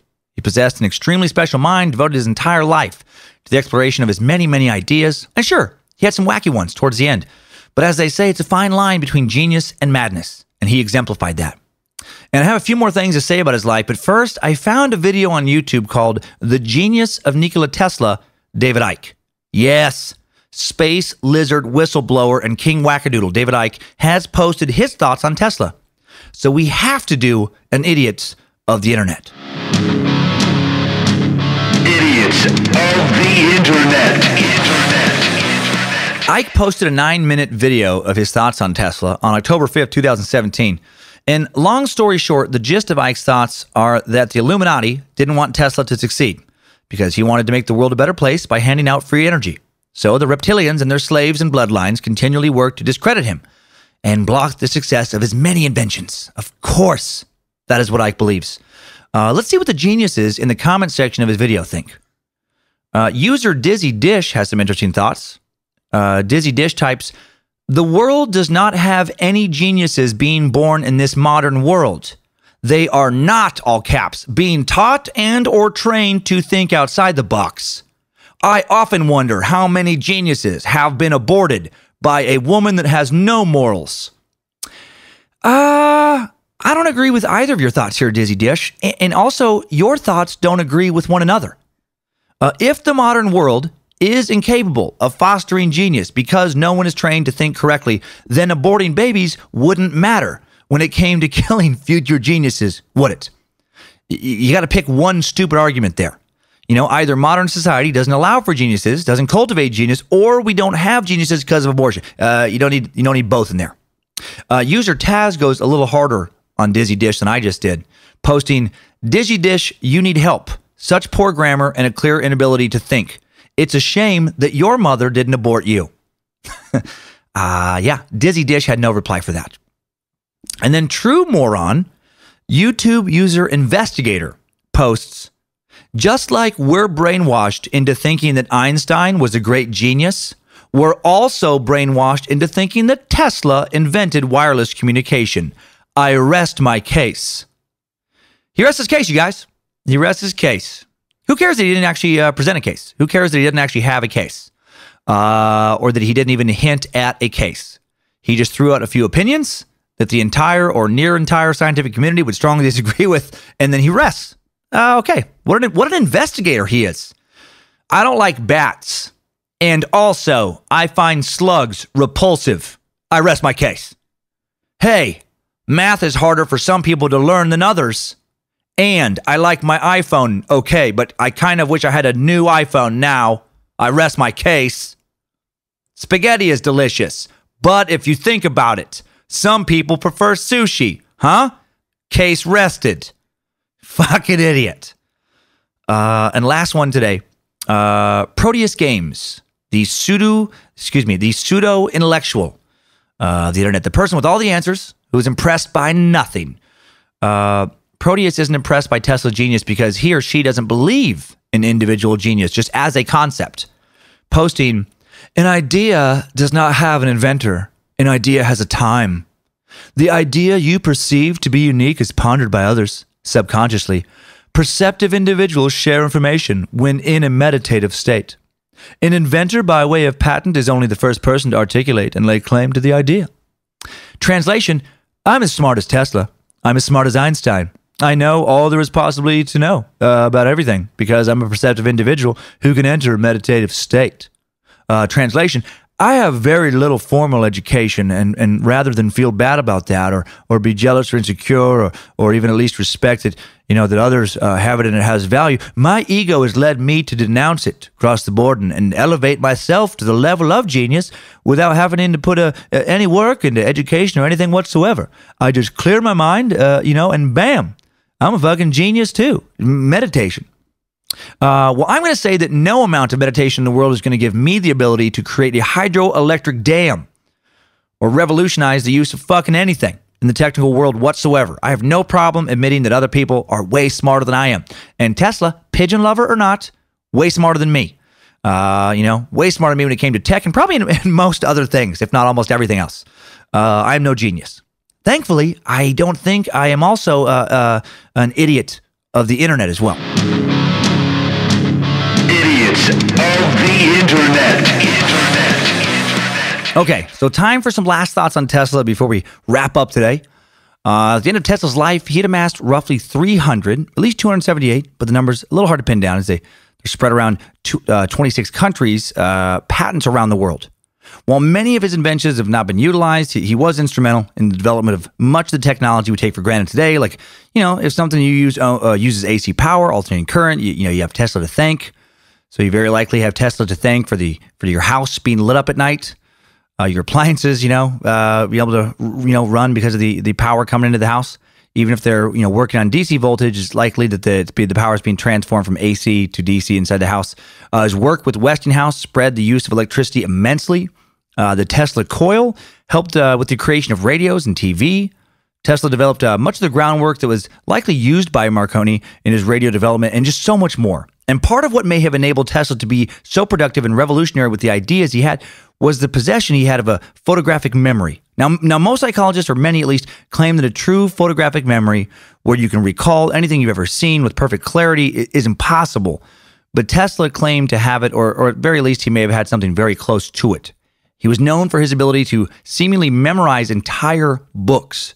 He spoke 8 languages, Serbo-Croatian, Czech, English, French, German, Hungarian, Italian, and Latin, had the uncanny ability to create his inventions without drawing or physically mapping them out. He preferred to visualize their construction in his head, which is unusual. He'd have this to say about his ability. He'd say, when a word was spoken to me, the image of the object it designated would present itself vividly to my vision, and sometimes I was quite unable to distinguish whether what I saw was tangible or not. This caused me great discomfort and anxiety. I mean, if that's true, it's like, I mean, God, this guy is almost like a curse, the kind of intelligence he had. Can you imagine just like you're able to imagine something so vividly that you're basically able to trick yourself into thinking like it may be a tangible thing? Like it's like he had a certain amount of like the properties of like LSD or some kind of powerful hallucinogenic drug in his system at all times that he was able to channel at will. But it sounds like, would channel more powerfully than he would have liked. This was particularly troublesome for him when his mind would fixate on something horrible, like his brother's death. It would just feel like it was happening right there again. He began to practice the art of controlling these visions by fixing his mind on other things. And he wrote that he exercised this skill habitually, pushing his own bounds, saying, "This I did constantly until I was about 17 when my thoughts turned seriously to invention. Then I observed to my delight that I could visualize with the greatest facility. I needed no models, drawings, or experiments." God, if you could just like troubleshoot shit inside your head like that. Tesla was plagued by what he referred to as luminous phenomena his entire life. It was something that he felt he had no control over in any regard, and they seemed to generally manifest during stressful, exciting, or dangerous times. He claimed that visions of flames occasionally accompanied these kind of like little lights that he would see, as well as distressing pain, as though his brain was on fire.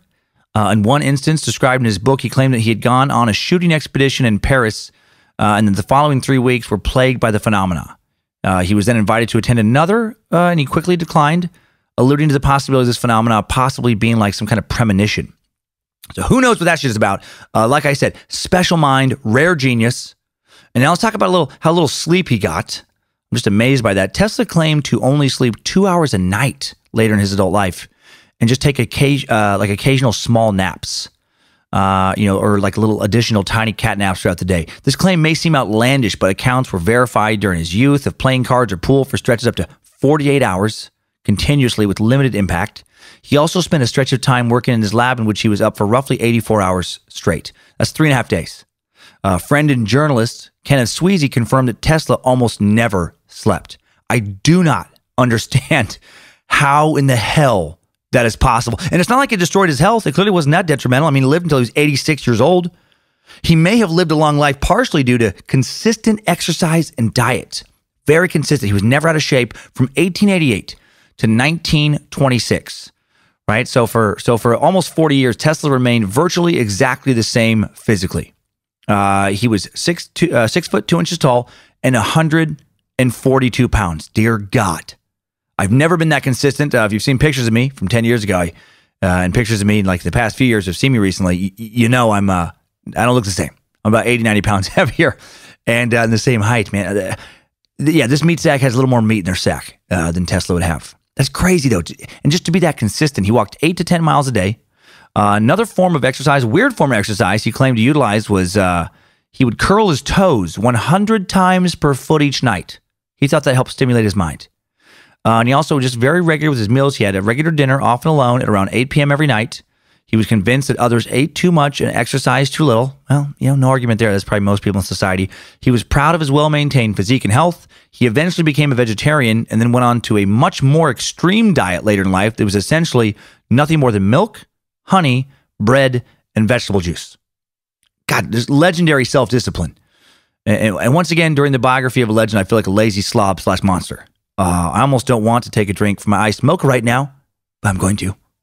One last thing before we wrap up.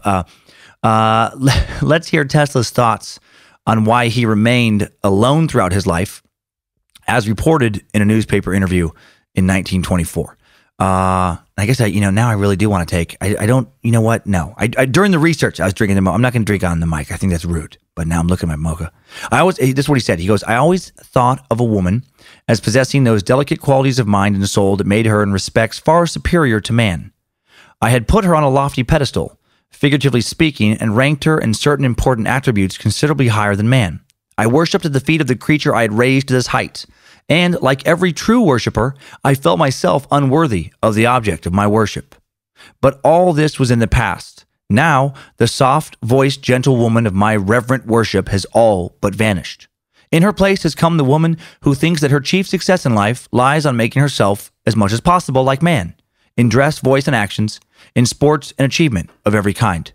The world has experienced many tragedies, but to my mind, the greatest tragedy of all is the present economic condition, wherein women strive against men, and in many cases actually succeed in usurping their places in the professions and in industry.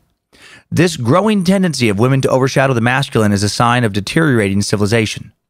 Practically all the great achievements of man until now have been inspired by his love and devotion to woman. Man has aspired to great things because some woman believed in him, because he had wished to command her admiration and respect. For these reasons, he has fought for her and risked his life and his all for her time and time again. Perhaps the male in society is useless. I am frank to admit that I don't know. If women are beginning to feel this way about it, and there is striking evidence at hand that they do, then we are entering upon the cruelest period of the world's history. Our civilization will sink to a state like that which is found amongst the bees, ants, and other insects, a state wherein the male is ruthlessly killed off. In this matriarchal empire, which will be established, the female rules. As the female predominates, the males are at her mercy. The male is considered important only as a factor in the general scheme of the continuity of life. The tendency of women to push aside man, supplanting that old spirit of cooperation with him in all affairs of life, is very disappointing to me. And that was from this interview with Texas paper in Galveston, actually, on August 10th, 1924. So Tesla, was a genius, but also very much a product of his time. Dude worshipped women for a while and then became easily intimidated by them when they wanted, God forbid, to join the workforce.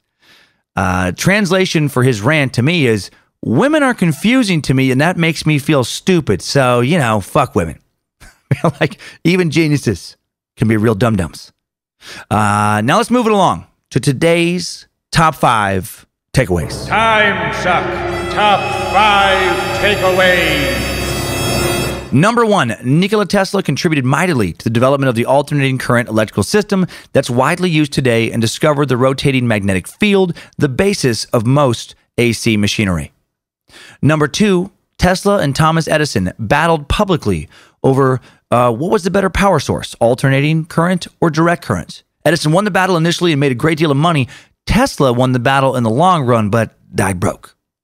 Number 3, next to Edison, Tesla's main scientific nemesis was Italian inventor Guglielmo Marconi, who's credited with inventing the radio, even though after Tesla died, Tesla was given credit for inventing the radio first based on patents.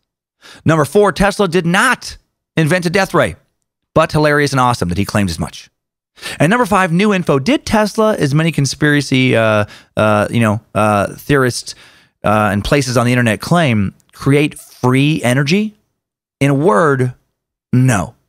There is a belief in certain parts of the web that big businesses want to keep the truth of free energy away from the public because too many companies would go bankrupt if free energy was unleashed to the public and given to the public. It's the same rationale behind the argument of the thought that cancer has actually been cured, but big pharma is keeping that truth from the public because of the money they would lose. And look, I get that logic.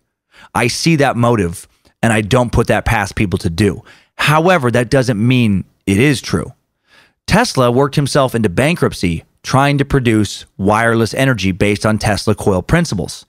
Was the purpose of his Tesla tower. Did he think it was possible to create enough wireless energy to someday power the entire world, essentially for free? Yes. Did he figure out how to do that? No. And no one has since, although many have tried. The United States and Russia both had test facilities developed during the Cold War based on Tesla's wireless power theories where they tried to do that, but no one has been able to figure it out. It may not even be possible. Timesuck Top 5 Takeaways. So there you go. Tesla is sucked. I hope I made some of our science suckers happy with that one. Tesla led an incredibly unique and interesting life, and I was happy to suck him. And based on what I now know about him, I think it's safe to say that, this is the first time he's ever sucked. Unless that pigeon lover had a bigger beak than I'm imagining.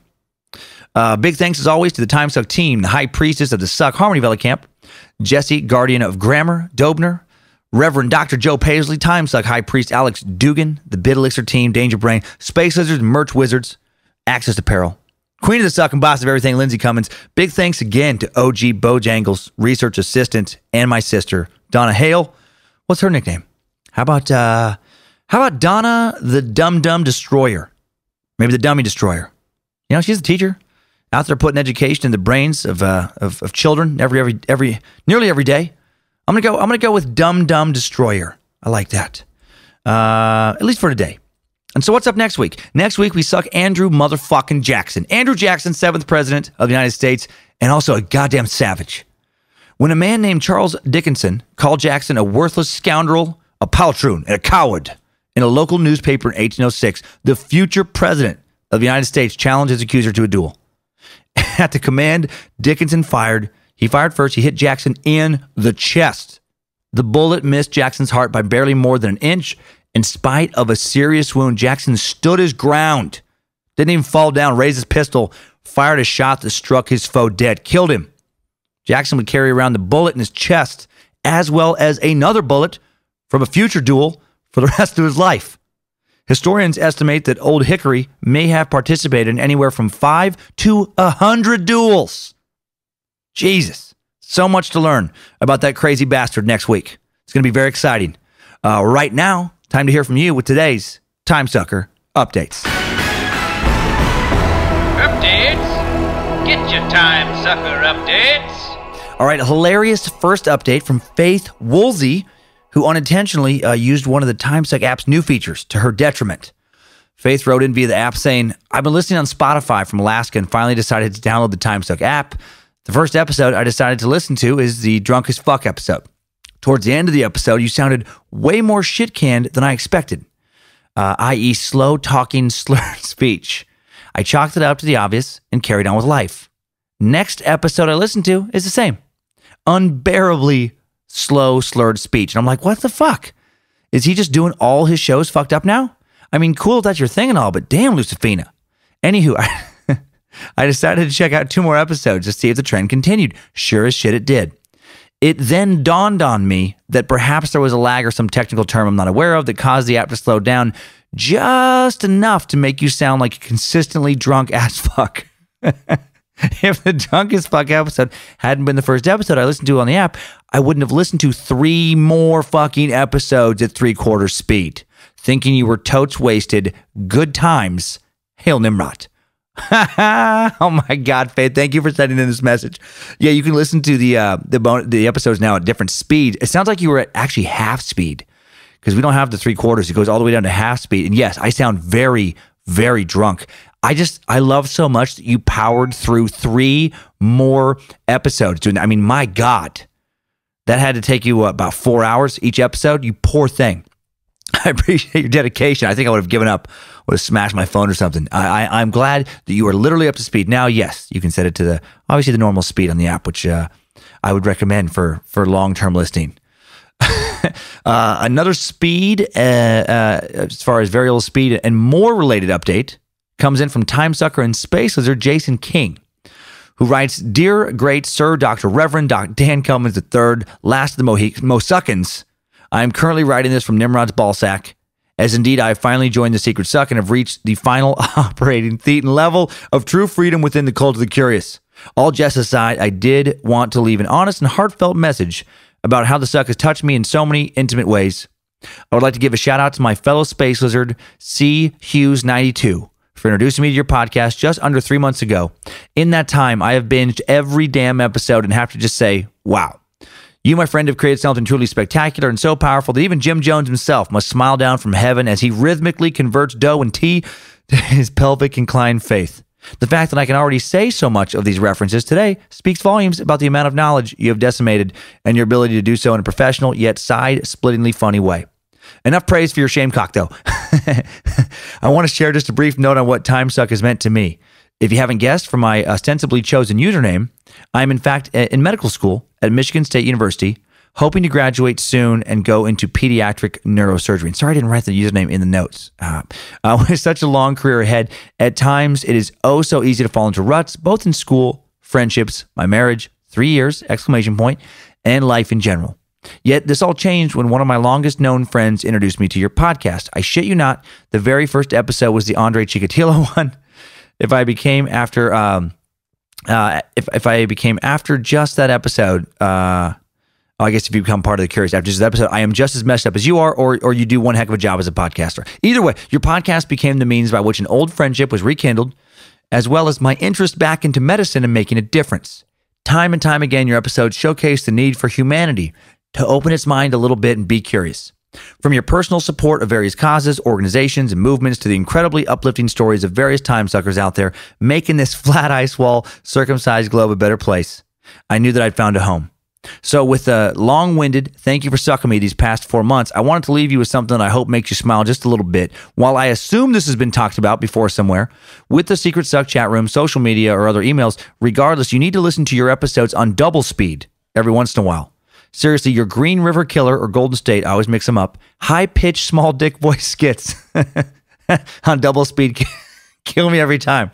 In fact, since I'm in med school and listen to everything on double speed, oh wow, for time's sake, I didn't realize what you actually sounded like until I was halfway through the available episodes. Hopefully you get a chance to hear some of those skits. No, it is pretty ridiculous. Triple M on double speed is great too. And also I would like to personally suggest Dr. Jekyll, Mr. Hyde is a future suck topic. Yes. That would be a great, great suck. Wouldn't be a complete email without adding a suggestion. Once again, thank you so much for the incredible body of work that you've put together so far. I hope my donation continues to fuel your desire to keep the suck strong. It does. Hail Nimrod and his gloriously intact hymen. Damn Lucifina and her lascivious, Lady Lumps. Praise be to Bojangles and his worship-inspiring trans-millennial heroism. And keep on stroking that limp shame cockmaster sucker. You'll get there someday, Dr. J. Man, thank you, Dr. J. What a wonderful message. I love hearing that these podcasts affect some of you in ways deeper than just, some weekly laughs or some trivia. And don't get me wrong, that's okay too. I love that I can provide an escape from the harshness of life. But when I hear stuff like this, it feeds a cycle of inspiration. I inspire you, then you in turn truly inspire me, which allows me then to inspire others. It really is this reciprocal relationship. And if you've heard my stand-up, it can be pretty negative. Right? That's where I let out my angst. And it's because when I travel, I see so many people not seeming to care at all about other people in society. Just so selfish. They don't seem to pay attention to their kids in public even. They don't pay attention to anybody around them, especially, like strangers, obviously. They don't hold open doors or say thank you or say please or let someone cross the street at the damn crosswalk. They loudly curse at a family restaurant when there's clearly kids around. They play ignorant, hateful music at full volume with the windows rolled down as they drive past a grade school or a park, right? As if everyone definitely wants to hear. They talk on their speakerphone in the middle of a coffee shop, speaking louder than everyone else, and not giving a shit how obnoxious they are. You glare at them, they glare back at you twice as hard. I see people treat their servers rude at the restaurant. I had a Delta ticket counter employee profusely thanked me the other day for allowing an elderly, confused woman to accidentally cut in front of me in line. This woman thanked me so much. Not the woman who's confused, but the counter agent thanked me so much that I asked her, I'm like, well, was that weird? I mean, would most people really just yell at that poor woman that it wasn't her turn? Excuse me, ma'am, I was next. Would they really do that? I mean, she was shuffling, not even walking, at least 90 years old, and she's by herself, trying to make it through her travel experience. And this counter agent said that, yeah, most people would actually say something. Most people would actually, point out that it was their turn, it was next. She said she saw almost nothing but just rudeness from people, and it was just so refreshing to see that little thing. That fucking cost me nothing. What, I wait 1 more minute to go then wait at the gate? And that's a big deal now? How fucking sad is that? And I see all that, and I want to just give up on the world. I want to just flush it down the toilet. I want some apocalyptic event to just purge the earth of the foul people that infect it like a disease. And then I meet you guys. And then I get emails like that. And I'm reminded that so much good also exists. So thank you. Thank you for the continual reminders that there is still a lot of beauty and kindness and curiosity and a yearn for learning and progress in the world. And that it's also exhibited by people who don't mind a Chikatilo joke as well here and there. So Who would have guessed that? Not me, man. Not me. So I appreciate it. And now one more. Another spider email from Timesucker and Space Lizard. Trisha Couture. We'll end on a little comedy. I love these. Trisha writes, Dan Cummins, you evil son of a bitch. I listen to you as I'm getting ready in the morning for work and getting out the door. Because I have to go and pack lunch and some other assorted mom shit for my child, aka the white devil, sometimes I hear your bullshit in pieces, but never hear you claim you were just fucking around. It took me until the secret sucked to realize that there are no Roanoke spiders. Damn you. Learn my lesson. I will now keep my earpods in my listen holes instead of walking away from my phone.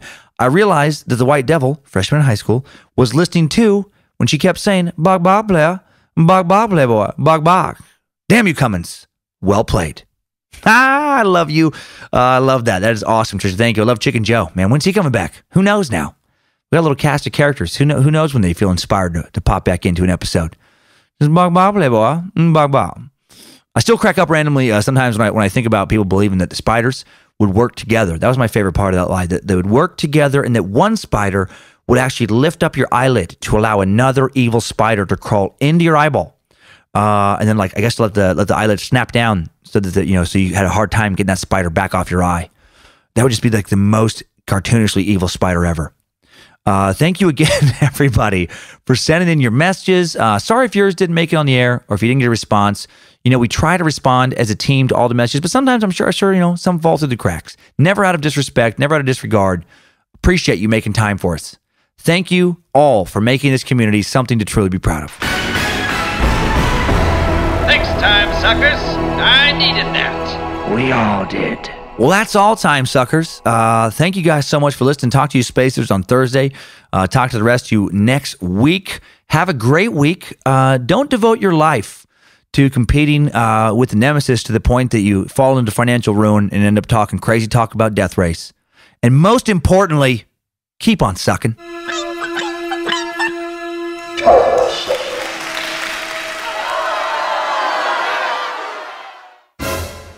Spaghetti is delicious.